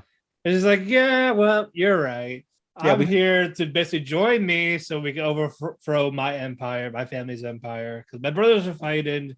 Yeah, and Matt didn't explain. Basically, we find out the history between Wayne and Loa, and that basically they were best friends in the academy, the military academy. Basically, they were like very mischievous and conniving, and basically matched each other's connectivity in terms of trying to come up with schemes and things of that nature. And they always, even then she was trying to ask for his help, but he's just like, nope. Yeah, we find that out at the end, but we'll get into that. Keep on. Yeah. And then and she's actually friends with Nim. Yeah, they're best friends. Yeah, so that's always good too. I love Nim. She's probably my favorite girl. She reminds me a lot of fucking what's her face from Wandering. Elena. Yeah, she's basically drawn in the same spear. Or Amelia, yeah. But I love her. She's probably my favorite. She's definitely one of my favorites. Nim is definitely one of my favorites. I really want her and fucking Wayne to get together. I think they will. She just knows that they can't right now. It was very adorable when she was like later on. Well, I will skip it. They're going to talk about that. They're actually going to talk about that in a second because basically, Loa's plan backfired when Wayne said no because it's like I had no army. Even when you helped me, it was still put everyone else at risk. I'm trying to retire, damn it. Right? He's like, I'm trying not to do fucking shit, and you want me to fucking go into a war with you? And we're probably going to die. Like, I know I could win, but right, probably not this time. Right. So she's like, fine, whatever. I'll get back to you later. And then she talks to Nim. No, sorry. Nim talks to Elk, the sister. Mm-hmm. He's like, don't you want, like, would it be nice if you married my brother? And she's like, I can't do that. Like, why? Because if I had to do something like that, I would have to basically I have to kill myself. Yeah, because it would bring scrutiny onto him. But at the end of the day, I have something that's even better than marriage. I have his heart. And he said, like, oh, like you can have many marriages, you can have whatever, you can only have one heart. And when Wayne said that I have his heart, then that means everything to me. And that's so fucking cute. Yeah, I loved Wayne for that in the previous episode. Yes, I do. Basically, this guy was just talking shit about Nim, and he's just like, you thought he was gonna kill him right there, but no, he had this charming smile. Like, all right, goodbye, you. Nice meeting you. And later on, cut his head off. Not. He just stabs him. Yeah. Like, do not attack my heart ever again. Yup. I was like, holy shit. Yup. So he might be my best boy so far. We'll see. We'll see as the episodes progress. Indeed. But now we get a bit of flashback with Lo and Wayne again. It's like, well, if you want me to actually join you, you gotta have to somehow trick me into saying yes. Mm-hmm. So she kind of got that, like, okay, that's a clue. Mm-hmm. So he's trying to test me, that type of thing. I think that's what it is. Like he knows what he said, but did you just see what she can do about it? Mm-hmm. So you think she's gonna pull it off next episode? Oh wait, you saw this week. I didn't yet. No, I have not. You didn't see it today? I didn't see it beforehand. No, I didn't see it. So do you think she's going to in the next episode? Yeah, I think they're gonna fucking get the alliance. I think it's inevitable. I think it's inevitable. They're not gonna get married. No, I don't think. No, they'll probably like fake it to like for the like just for like play it off for the people. Yeah, probably. We'll see, because I think that'll be too much work for him. But I'm enjoying the series a lot more as it keeps going on. It's a very good. It's funny. It's a funny series. It's got solid characters. The story's okay. Animation's okay. Music is okay. It's it's not a bad series by any stretch of the imagination whatsoever. No, I am thoroughly entertained. Yeah, I think this will definitely make it somewhere in the top this season if it keeps going like this. I mean, I'm only watching 13, so I can tell you right now, Princess Connect, unless they do something spectacular, won't make it. Worlds in Harem won't make it. And for me, that's it. It'll be tougher. Everything else will be tougher. Yeah, then just put them in order is going to be the tough part. Oh, Platinum Men won't make it, for sure. No. At minimum, it's 10. Okay. At minimum, it's in the top 10 for me. Alrighty. Moving on. Realist Hero. God damn, I love it. I love it. This season is fucking great. This season of Realist Hero is fucking awesome. Yeah, it actually picked up, and that was one of my complaints for part one. And it's not even action. There's no action. It's just great story. Great fucking story. But yeah, like a good first half of this is Mhm. just the prison with Kazuya and Carbine. Yeah, Soma, and we get pissed off. We get pissed off, Soma. Super Yes. pissed. He is super fucking salty. And Yusuke is great as a voice actor for it. Yeah, yeah, yeah. I love his emotions. Yeah, he's He great. plays them off so fucking well. He does. Really good shit. Especially his crying. It's perfect. Mm. But yeah, like Carmine's like, oh, no, I ain't telling you shit. I am a stubborn piece of shit. Basically, long story short. He's a gangster, Like, bro. no, A gangster. he's going No, down Gorg. with It was this Gorg. shit. Gorg. Yeah, Gorg. Gorg is a gangster. Yeah, he's like, nope, I'm going down. I ain't giving you. I lost, so I'm going down with this. And Soma is pissed. Soma's like, like it's so hard to have great people in my cabinet. You're a great person. Like, I don't want to have to do what I'm gonna have to do to you. Like, it's fucked up. Like, did you not like realize, like, hey, like there could be a better solution for this? Like, why are you signing this death pact along with these other motherfuckers? And he's like, there was no like other solution. Alicia wants to talk to you. Yeah, and she's like, like, did you have anything important to say? He's like, probably not really. He's like, Dad, I have nothing to say. He's like, nope. He's like, I said my final farewells when you gave your ultimatum. I was fucking cold. That was so cold. And then he basically, I thought he was just testing him, but he's like, okay, I have right here. This is the poison. No, but before he gave him the poison, Soma asked Gorg about hey, like, I know there's other shit going on around the country. Tell me what it is. Excuse me. And Gorg is like, nope, you'll find out when they feel like telling you. Like, I'm not gonna be the one to tell you. Savage. I lost to be a prisoner, not like work under you. Yeah, he's like, and he's not snitching, bro. That shit was wild.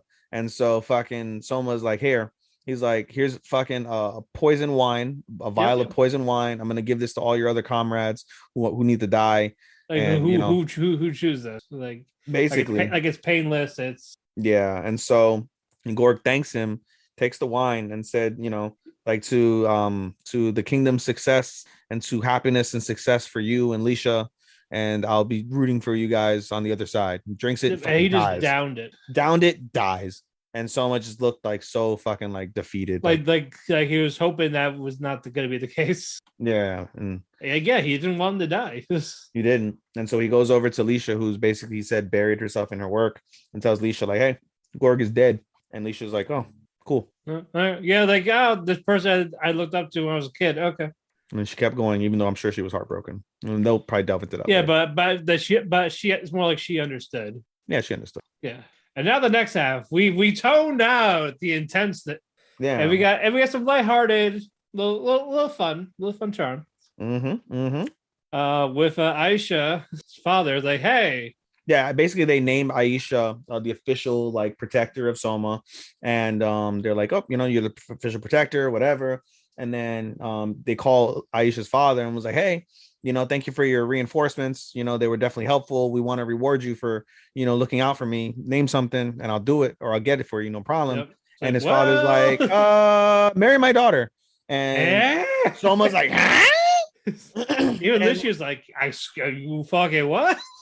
No, but then Lisha, she starts to. Yeah, Aisha's super embarrassed that her father just basically proposed marriage for her to the king, and Lisha's like, no. First off, the attendant was like, oh, hecka, like this is acceptable under our law. He's being married, right? And Lisha was like, you know what, I like you. You know what, I like her. And like, at the end of the day, there's going to be times where you're going to have to marry for political purposes. So there's not a chance in hell I was going to be your only wife. So, you know what? As long as I know her, so like you're beneath me no matter what. And she goes to Aisha, hi. And she basically says, she's like, I'm not going to cede the title of his first wife. So you must be content being his second wife. Is that okay with you? And Aisha's like, as long as I get to stay by him forever, then that's all I care about. And so what's his face? Soma embarrassingly and begrudgingly agrees. And so now he's got two wives. But wait, there's more. Yuna does it confidently. This kneels down like, you know what? We have all this for you. I did all this. So now I want to be the third. I want to be wife number 3. I want to be Kazuma's like son uncle. Kazuma's like, what the fuck? And then he's like, no. And then not right now. Yeah, no, he's like, no. And then there's automatically like, disappoints fucking Juma. But basically he's like, listen, you're the country singer. Like if You're they find in a out like unique position. you're in a unique position. If they find out that you're gonna get married to me, then that's gonna drastically decrease your popularity. People aren't gonna care as much because the fact that you're not single anymore. So we'll find a replacement. Eventually, when we find your replacement and they replace you, I'll come for you. And June was like, oh, and that's how it ends. Yeah, but she was just like, the tense on her. It's like you're gonna be all flustered. I'm gonna be confident. I'm gonna be swaying it. Yeah, but on top of that, her mom beforehand was like, listen, her grandmother was like, hey, she represents, she's my granddaughter, but she's not quite a real representative of the family. She's a commoner. Just a heads up. She's of commoner blood, not royal blood. But of course, someone doesn't care. Right. But I love this episode. It was a fantastic episode. So much going on, so much story. Oh, we forgot also the last part in the middle. Hold on. Sorry, getting a sip of water. With Hakia, guy, right? With Hakia. So basically, Hakia in the middle of the story after Carmine gets put out, but before Aisha gets married. Before the wedding. Before the proposal. Basically, there's a spot with Hakia and Jean, and they're talking on like the little teleprompter thing, and Hakia is in like his office, and his office is full of books. Jean's like, oh, you like to read, don't you? And Hakia is like, yeah, this is just a airball. Sorry, I saw an airball free throw came in front of me. Anyway, Hakia is like, yeah, these are just the books that we're borrowing from for collateral from Amadonia. And I'm just trying to go through whatever. And she's like, oh, okay. So they have a pleasant talk, whatever. Everything's all good. At the end, he opens a book and we find out that he's trying to find information on the lineage of Amadonia, and he opens the book, closes the book, and some ninja type of guy appears before him, and Hakia is like, well, how are the plans going? And Hakia and the ninja guy's like, oh, everything's going well. He's like, to be honest, everything's going a little too well. It's almost like someone else's will is guiding this instead of ours. And Hakia is like, someone else's will, huh? Interesting. Well, thank you. And then the ninja's like, hi, and then he disappears when he opens up another book. It's pretty wild. So basically, Hakia is behind some sinister shit somewhere that we're not familiar with, but may have to do with what Gorg was referenced and Soma's aware of. Did you put his finger on? Before we move on, did you see the after credit? No, I didn't know there was an after credit. Oh, we see our actual villains. Do we? It's people in the kingdom. Ooh, I gotta go back. They're planning a conspiracy, an inside attack. Oh, shit. You don't see who it is, like who's the actual leader. But I gotta go back and see that. We do know that Hakia isn't gonna be evil. We do know that because basically, I believe when they nominate him, they mention, I think that episode or the following episode, that Hakia basically serves the king for many, many tens of years, and he retires as like the silent veil or something behind the king. It's definitely not him. It's definitely not him. It's a group of like older people. Yeah. So I think the guy that he took over, that he replaced, that older gentleman. Oh, really? I think it's gonna be him. I gotta look at the after credit. I'll look at the after credit. Definitely look at that. I'll look at the after credit. I didn't realize there was an after credit. Fuck. Yeah. All right, moving on. Sasaki and Miyato. I'm enjoying this too much, dude. I am too. I really am. I expected to love it as much. Like I expected to be good. I expected to love it. I didn't expect to love it like the way I love it. Like this is a legit beautiful fucking anime. And I always thought, like, I'm not homophobic, but I was never keen to like watch a gay anime. And like, it's not your cup of tea. It's not my cup of tea, but I gave it a shot because I fucking have an anime podcast, so I should give it a shot. Yeah. And I adore this fucking anime. Like Sasaki and Miyano are too fucking cute. They are too fucking cute, y'all. It's weird too. I don't watch a lot of gay live action television, but I'll definitely like the yaoi animes because these characters are fleshed out instead of being fucking stereotypes that we get in the live action shows. Would have never watched. But in general, like they're usually like some are really good, and the rest is like a stereotype. I'm tired of stereotypes. That's all it comes down to. Are they leading right now? A couple of the season behind instead of Marin and Gojo? Oh, 100%. Are they? Yeah, 100. I'm leaning that way too. It's a close battle, but I'm leaning. No, it's definitely between those two. Yeah, no, but this was just so fucking good. I'm loving Sasaki more, but yeah. Miyano is definitely the tsundere of the two. He's definitely the UK. Yeah, he definitely is the bottom. Yeah, he is. For those that don't know, he's the bottom. Even though he was dreaming of him being the Sene, yeah. Sene, him on top of Miyano, Sasaki. I was like, you are not. Stop it. Yeah, he's definitely eating cheese. But Yeah, basically, the first semester was over. Sasaki has one more year till he graduates, and they haven't seen each other much ever since Sasaki said to Miyano he liked him on the train. Which you skipped because we didn't go over we didn't go episode 3. Long story short. Yeah, that basically is Sasaki mostly confirming his actual feelings. And he thought Miyano was asleep on the train, but Miyano was awake. And he heard it. He was like, holy shit. Right? Mind fuck. Yeah, and Miyano was also starting to feel guilty because he thought Sasaki was getting picked on for reading Boys Love Manga. Yeah, which was he gave it to him. Not the case, as we find out. No, yeah, Sasaki's like, yeah, I like it. You got a problem? Yeah, and you can do that, pussy. No, but the guy that basically was talking shit, it's not that he doesn't like or he's homophobic. His girlfriend likes graphic boys love. Yeah, that's Jiro. Yeah, sorry. His girl. Yeah, he talks about how his girlfriend is obsessed with him. Yeah, obsessed with graphic boys love, where like there's like sex scenes and shit. And so it's making him feel not worthy of being her boyfriend. Yeah, basically. He has a complex. But we'll get to that in this actual episode. Yeah, so we'll delve more into that momentarily. Yeah, but basically Sasaki and Miyano finally see each other in this new semester. And they pick up like, hey, and it was awkward for them at first because again they haven't seen each other. Like, hey, like Mitch was like, you avoided me, or no, I didn't get that vibe of avoiding. But Miyano didn't know what to do. Yeah, Miyano was unsure for sure. And then he's like talking about like did Sasaki meet it when he wanted to kiss me like weeks ago and all that. Like, and he seemed open about like he actually likes women, like he just likes reading boys love manga. But and I was gonna say, like, truthfully, if you're a guy who's in the closet, this may or may not be the show for you. It may be the show for you because it'll probably help you, fucking figure out your feelings. He's going to. I know he's going to. He's going to. It has to. Yeah. Yeah. He's just in denial. This is a perfect anime for those who like are questioning their sexualities. I truly feel like that's definitely the vibe I get with Miyano. Like obviously he's confused now. Like at first he's like, I'm straight, but he's forcing himself to believe that he's straight. Like clearly at minimum he's bi.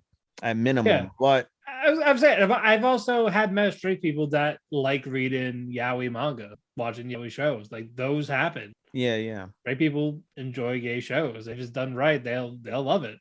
Yeah, no, I am way more open to watching Given and Yuri on Ice now. Those are the two main yaoi shows that I always thought I would start. Those are definitely the big ones. Yeah, those are the big ones. I'm definitely more open to it for sure now after watching Sasaki and Miyano. Yeah. So that'll be good. But no, like if you're about that, like if you're confused, like you should watch the show. You'll figure shit out. If you're scared and you watch the show, this may not be for you because it may confirm some shit about you that you weren't sure about. So just a heads up, I guess, from that standpoint, how you feel about it. But in any case, at this point, Sasaki is starting to question everything going on with like how he feels. Like he's I had a crush on a girl. Yeah, Miyano's like, thinking about it. Like, oh, I had a crush on a girl when I was in middle school.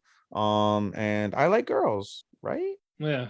Right. And we basically get a confirmation later on that Sasaki is like just gay, just not like, flamboyantly about it. No. But when he went through the window near the end. Yeah, so basically, holy shit, we'll get to that in a bit. But Jiro, talks to me. He's like, "Hey, you're the guy that likes the yaoi mangas, right?" And he's just like, "Yeah." And then he starts talking like, "My girlfriend thinks I'm a UK. Like, how do I come off as a UK? Basically, now he wants to be like this UK type, to impress her, despite him fighting with her over the phone." Thinking that they might break up. Yeah. And then Sasaki sees them talking, like when he was like walking in the building. He just opens the window, puts his arm around Miyano. Yeah. And you just saw this glare. And then for a second he realized who it was. Like, oh shit, it's you. What's up? Yeah. What's good? Like, oh yeah, he was helping me with my problem, my relationship. Oh yeah, you guys are getting back together. We're gonna talk. I was like, all right, cool. Good luck. And this made Miyano's heart race when he was by himself again. And Sasaki too, but Miyano. Yeah, but he's like, oh man, I can't believe I did that. But no, this was great. I love this. It was beautiful. It really was beautiful. And like I said, we get that confirmation basically that Sasaki is gay because he's like, "Oh, I thought you like boys too."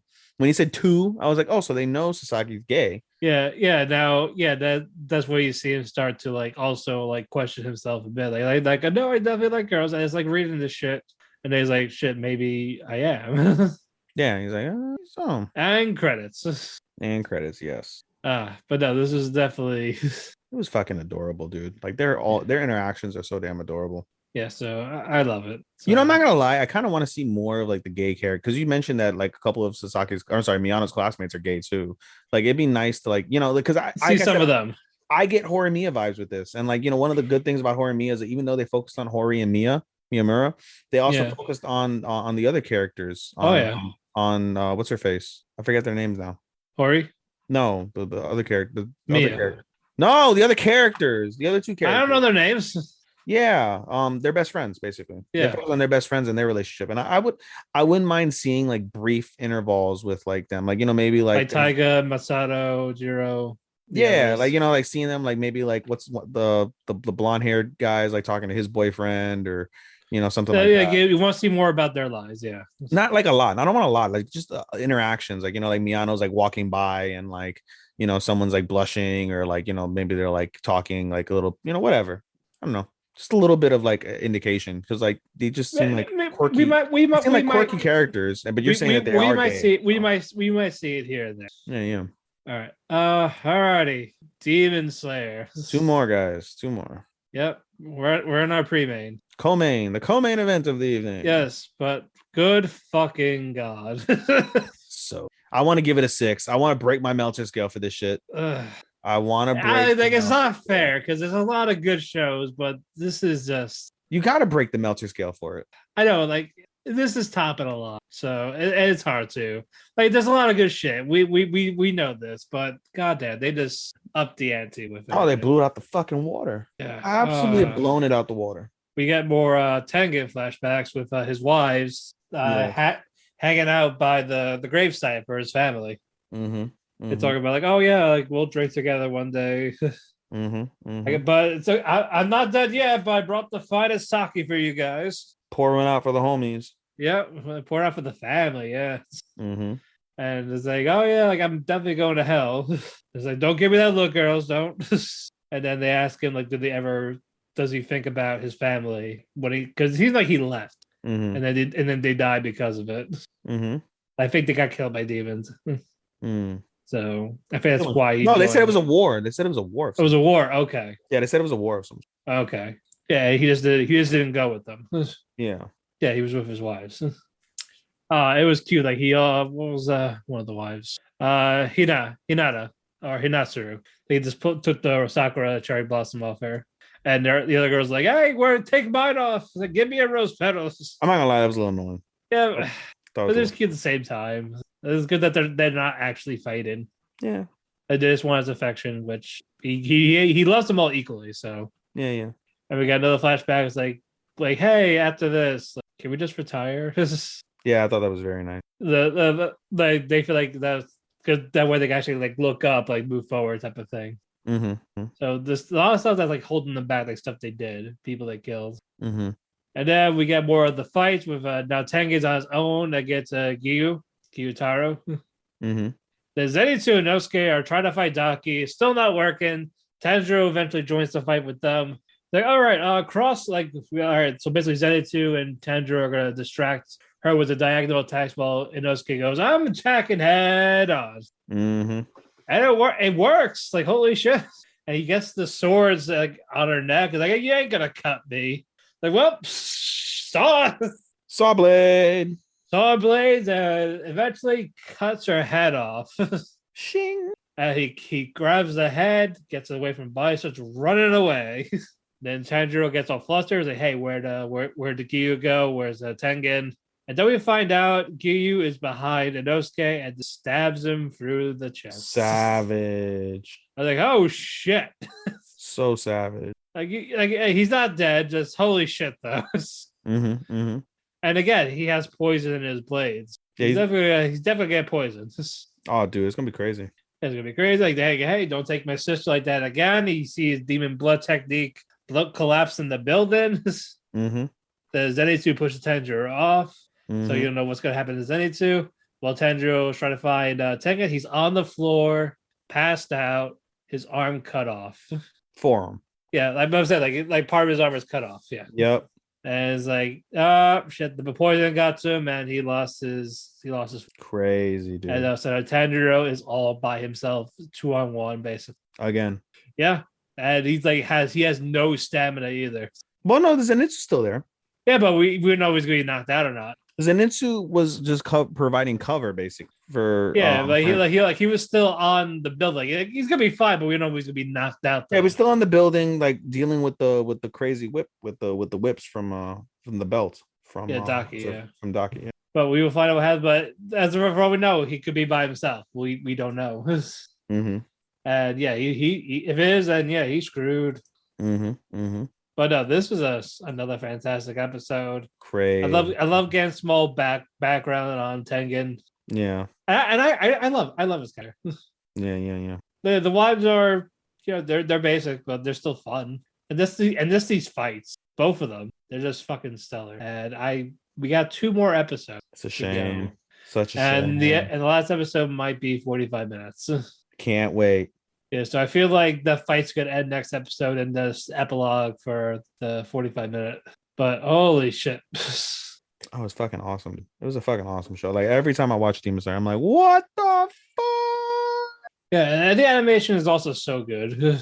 It never skips a beat. We know it's just. I really, it's tough for me because like I was thinking about that too. I was like looking at the animation. I was like, why is the animation so goddamn fucking stupendous. And I was thinking to myself, I was like, I feel like it's the obvious choice to name it like animation of the year. But I'm like, fuck, I want to name like other things. Like I want to name like Princess Connect for that. I want to name fucking Sasaki and Miyano for that. I might give it to Akebi Sailor Uniform still. I want to give it to Dress Up Darling. Like that's another one, yeah. There's so many fantastically animated shows this season. And it's like I want to default to Demon Slayer because I think that's obvious, but it's going to take a shit ton of awards anyway. So it's going to take so many awards. Like I want some parody, you know what I'm saying? So I want to give it to something else. And I was also I was saying in the group earlier, when I watched the episode on Sunday, I was like, dude, and this is a fucking better fight than damn what's his face, Rengoku and Akira. Oh yeah, I'm loving this fight. Yeah, yeah, it's fucking awesome. It's gotta wait to the conclusion for like next episode. It's a 6 out of 5 anime. It's bottom line. It's a 6 out of 5 anime to me. Yeah. But yeah, I'm excited. So if only the company was a piece of shit trying to avoid taxes. I want someone to just buy them out. I always say that about so many things, about wrestling, about anime. Somebody really should fucking buy Ufotable out. Yeah, I'm sure someone will. Or bring them in. Why not? Somebody could like buy them and then like keep them as Ufotable and then have them as like a subdivision. Like Ufotable is the subdivision of like Kadokawa or of Sony or of something like that, you know what I'm saying? And then that way they have the rights to Demon Slayer and they can inject like whatever, and then they can have the Ufotable team when they're not working on Demon Slayer work on other things, because they mentioned they're like they just haven't had the money or the time to invest in any other anime besides Demon Slayer, that they've gotten offers since Demon Slayer and they haven't taken any because of the fact that they don't want to basically strain the producers. That was what I was reading from the court, which is pretty unique. Well, hopefully the company gets their shit together after this. Hopefully, I mean, so much money, dude. Like that's the reason why that company still exists. Demon Slayer is the prime reason why because they had that's their bread and butter right now. If they didn't have that, they'd be screwed. Yeah, because they've had other anime, but I couldn't even tell you what they were. It's just Demon Slayer. Demon Slayer is keeping that company afloat, even with the debt they have. It's keeping them afloat. It's ridiculous, which is even more crazy to me when you think about. They also produced the Fate Zero series. Oh, true. So I got those. Yeah, well, Fate Zero is over now, though. Yeah, Fate Zero. There's always spinoff. There's always spinoffs. It's so crazy to me when I think of Demon Slayer and I think of the fact that the author doesn't get like all the money he's due. Like he only gets like a fixed amount that he was agreed upon, and like it's crazy to see like how blown up that fucking thing is. Right. Incredible. All right, should we get to the main event? Hi, what you done this guy? All right, my dressed up darling. Definitely my favorite episode for. This is my favorite episode. This is truly surprising It's a truly surprising anime for me in terms of like I wasn't gonna do it at first. I was like, I don't want to fucking watch cosplay. That's fucking dumb. It's not really fan service. It's more No, it's not fan service at all. It's cosplay, which I've never liked. And I'm like, whatever. And then you see Marin and it's like, all right, she's really fucking adorable. And then you see the reviews of everyone loving it. yeah. Like, all right, and you give it a shot. And then I fell in love.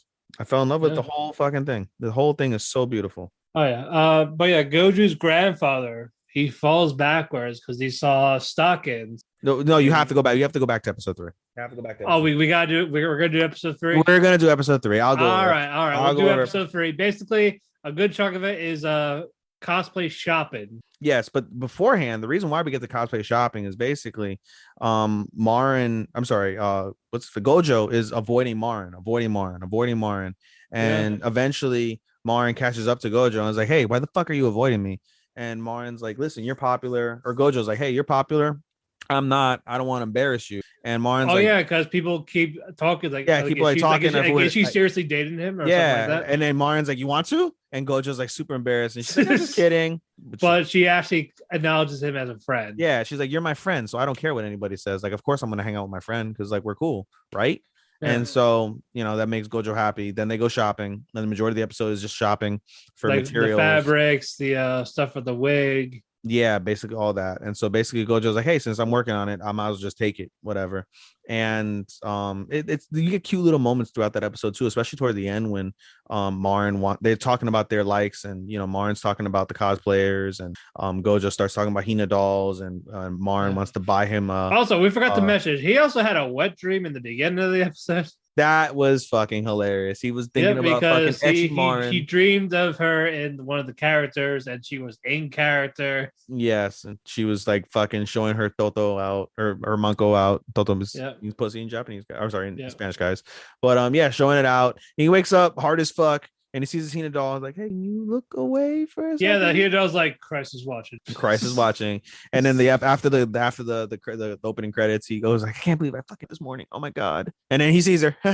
And then she like wraps her arm around him with her breast touching his arms. Yeah, and so then fucking he starts freaking out, and that's when he starts avoiding. But basically, and then she starts teasing him with one of the harnesses. Yeah, like, or maybe I should wear something sexier. Like, she's like, oh, I wanted to reward you for coming out, and then she's like wearing basically fucking her bra and panties. Yep, and he freaks out because he's a wuss, like all Japanese men are apparently. Yeah, and she makes money. Like her mom went to the bank, and I think she's an amateur model.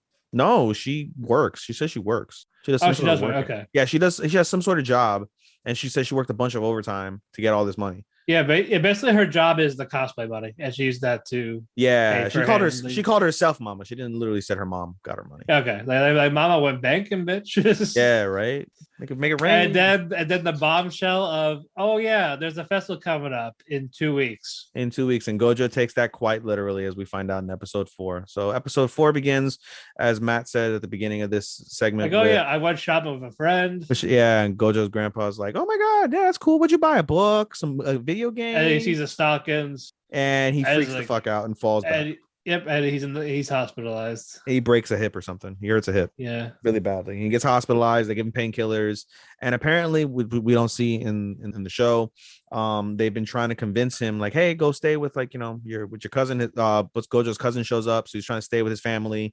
Come stay with the family. Come stay with the family. Come stay with the family. Like retire. They don't. Yeah, like he's like, all right, I'll stay with you guys for a couple weeks. And so Gojo's tasked with running the shop. And he's worried about his grandfather who's old and hurt his hip. And he's tasked with running the shop. Comforting. And Marin he's worried about Marin's project. And so he skips school that day because of everything that goes on. And she speaks to Marin the next day. And Marin's like, oh, so that's why you were in school the next day. And Marin, for her credit, super great friend, was like, if you need anything, let me know. Like, I'm here for you. Like, whatever. Like I can even cook if you need it. Yeah. And he's, very bashful about it. He's like, no, I'm good. No, I'm good. I'm good. But the pressure, specifically of the 2 weeks, and then the pressure of, his grandfather being hurt, the pressure of the shop, confidence. Yeah, his confidence, like everything starts going to shit in Gojo's life. Like, and on top of that, he forgets they have midterms, so he has to cram for midterms. And he basically basically, and it's a great highlight of the principle of overwork in Japan. He stays up, like he just burns out. He crashes, burns out. One day, basically Marin, like one afternoon after midterms, wants to go to his house. So and they exchange information. Sorry, but backtrack. They exchange phone numbers and line information. When Marin offered, like, to support him. And so that was cool. And then basically one night after midterms, Marin wants to surprise Gojo. She texts Gojo like, hey, I'm coming over. She brings him dinner. Yeah. But the lights are out in the house. And she's like, oh, I guess Gojo's not home. Whatever. She's like, I guess I'll eat this by myself. And she goes back home, back to her house. Meanwhile, Gojo's upstairs with the lights off. And he's just like crying to himself. He's crashed. He's burnt. He starts crying and he starts thinking about how difficult life is. And he's like, I'm not going to make this project. I'm going to let Marin down. And then he starts thinking about something that his grandfather said, like, oh, he asked his grandfather as a kid, like, isn't doing Hina dolls very hard and challenging and tough?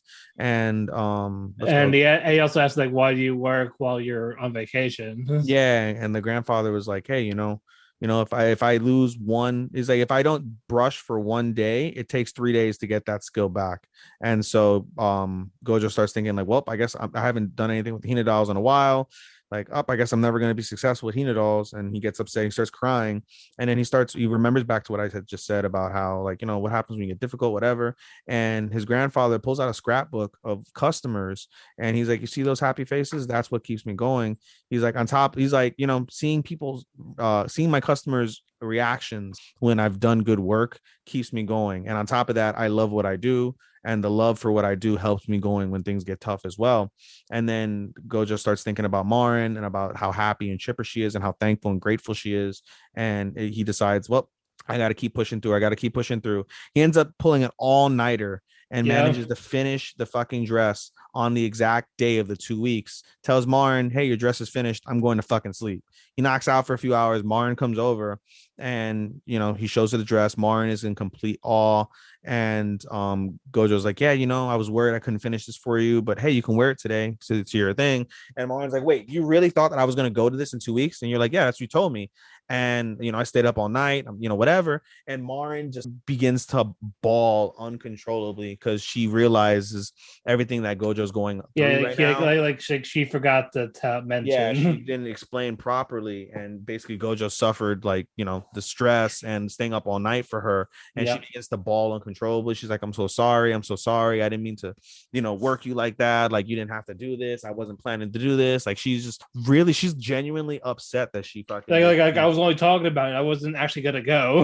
Yeah, she's super like upset that she basically fucking burdened Gojo with. And Gojo's like, no, it's fine. Like, it was all right. Like, just seeing your face is happy. Like, hey, it would make me feel better if you put it on. And so they go through the process of putting it on. They decide on makeup and, like, getting all together. Gojo's like, hey, your eyebrows don't match the character, and fucking and she shaves him like, fuck them, they'll grow back. Yeah, and she starts to has them traced eyebrows out. They do the makeup. We see her. Of course, there's got to be some fan service. So Gojo's waiting outside the door, and she's in her bra and panties, like in a sexual kind of way, but she's just getting changed. And then eventually, she fucking opens the door, and she is fucking beautiful. Like, she looks just like the character. It's a beautiful cosplay. Like perfect, identical, exact, gorgeous, beautiful, and everything fits. Everything is great. And Gojo makes a comment of, like, I really hope I'll be able to do Hina dolls one day like this. And Marin, without hesitation, was like, you will. Like, you can do anything you want because I believe in you. And Gojo, like, just fucking he gets the biggest grin on his face. He's so happy that, like, someone genuinely supports his dream and his love. And he feels that in his soul, and he smiles, and Marin blushes. Marin's like, oh, so I guess that's how you look when you're genuinely happy, huh? Yeah. And they share a moment together. And it was quite beautiful. Yeah, definitely great. I can't wait for the next one. There's definitely been more cosplays for. For sure. Like, we're not done until I say we're done. Yes, and then we're gonna, at this point, we're gonna see their relationship develop more, and then I'm pretty certain that at some point toward the middle or the end of the season, we're gonna basically get some sort of showdown between the girl that fucking rejected Gojo and said, like, his dream is fucking bitch made, and like dolls for girls. Yeah, like, and Marin. Like, there's gonna be some sort of thing going on. unless that was I will say unless that was Martin when she was a kid, but No, it's not Martin. The girl had black hair and looked different, Martin. then Martin's go, the fuck you say to him? Right? What'd you say about my homie shit? What'd you say about my man shit? Yep. Like, fuck you. Hell no. Run these hands, bitch. Exactly. I put this fucking 6-inch stiletto that I got for fucking my cosplay up your ass. Crazy. But yeah, we are a quarter way done for most of these. Yes. So at the quarter post, what do you have? I usually Demon Slayer, because Demon Slayer is number one for us, without doubt. Dress Up Darling, Vanitas, the Sasuke Miyano, Realist Hero right now. I fucking had it. Take your time. Like, that's non-Demon Slayer. Non-Demon Slayer. Demon Slayer is number one. Yeah. You only had to give me 4, so you gave me 4. Good enough. No, yeah, Dress Up Doll, Vanitas, Sasuke Miyano, Sailor Uniform, and Realist Hero. Okay, fair enough. I got Dress Up Darling, Sasaki, Genius Prince, Love to Kill. Yeah, Realist Hero, 24th Ward, Genius Prince. There you go. All right, closing thoughts for the week. It's a really strong season, for sure. Underratedly strong, I would say, truthfully. Yeah. And like I said, I'm grateful I have a shorter anime season than you do this season. Definitely helps me in terms of some of the other stuff that I want to do and catch up on. So good for me on that standpoint. So I'm grateful for that. But yeah, again, I just can't wait for Demon Slayer. Can't wait for Dress Up Darling. Can't wait for a bunch of good shit. A bunch of good shit, dude. That's the theme of this season. Can't wait for the next one. All right, we talked our cake. We did a little over 2 hours. We are now full of cake. Mm-hmm. Thank you all for listening in. You can follow me on Twitter at DamianPhoenix12. We also want to thank W2M Network for hosting and editing us. We want to thank Chairshot for putting us on their website still. And then we are in the entertainment section. You can find our Twitter at Talk to Keki. We also have a link for our link tree where you can find your favorite local podcast, whether it's Audible, Apple Music, Spotify. Unless you hate Joe Rogan, just don't despise it. iHeartRadio, a bunch of shit. We're all over. Please like and subscribe, share us, get us sponsors that we can talk about. And we will have Keki Shop soon. We keep talking about it. We promise we'll get that out. We're like George R.R. Martin. It's coming. And then the wiener comes out. They're coming, people. We promise. We're the Veer of podcasting. We're the Veer of podcasting. Yeah, we're gonna do it with JoJo Part 6 first. That seems like the right move. We're doing JoJo, then Fruits. We were gonna do Cowboy Bebop, but fucking Martin, Angel, and then Ethan didn't finish live action Bebop. So no, they finished live action Bebop. I have not. You did. Okay. I have not started it. Yeah, so we were gonna do that first, but we're gonna say fuck it. This is with JoJo stuff. Indeed. All right, earplugs. Yes. You can follow me on Twitter at SHOSTOPPA249. That's Showstopper29. That is 249 rather. That is also my analyst.co page, SHOSTOPPA249. You can follow me on Instagram at podcast.senpai. You can follow me on my anime only Instagram, AI_anime24, ianime24. You can follow me on what else do I have? If you go into my link trees, you'll find everything for myself in terms of my other podcast. Shout out to my boy Andy for MMA for Marks. Shout out to my boy B Ronan for the Orlando Tragics podcast. New content dropping for that hopefully soon. For now, this is just the main joint. You can also follow us on our Instagram at Talk the Keki, TalkTheKeki, Talk the Keki. From there, as Matt mentioned, we have the same link tree on our Twitter that we do for the Instagram. So if you click on that, you'll find everything for us and for our show. And again, as Matt said, please like, please subscribe, please comment. Give us any sort of feedback you want and anything. We want to hear from you guys. We do this for you, as well for us, but mostly for you. And we want to make this the best show that you guys can possibly listen to for the next 2 to 2.5 hours, depending on how you want to listen to us. So again, we're grateful for our audience. We're grateful for our supporters. We're grateful for our networking team that edits us and sponsors us. And we're looking forward to tremendous things as 2022 continues on. So with that, Matt, let's go ahead and get the fuck off. All right. Arigato, faku, and sayonara. Sayonara, minasan. Bye-bye. Bye-bye.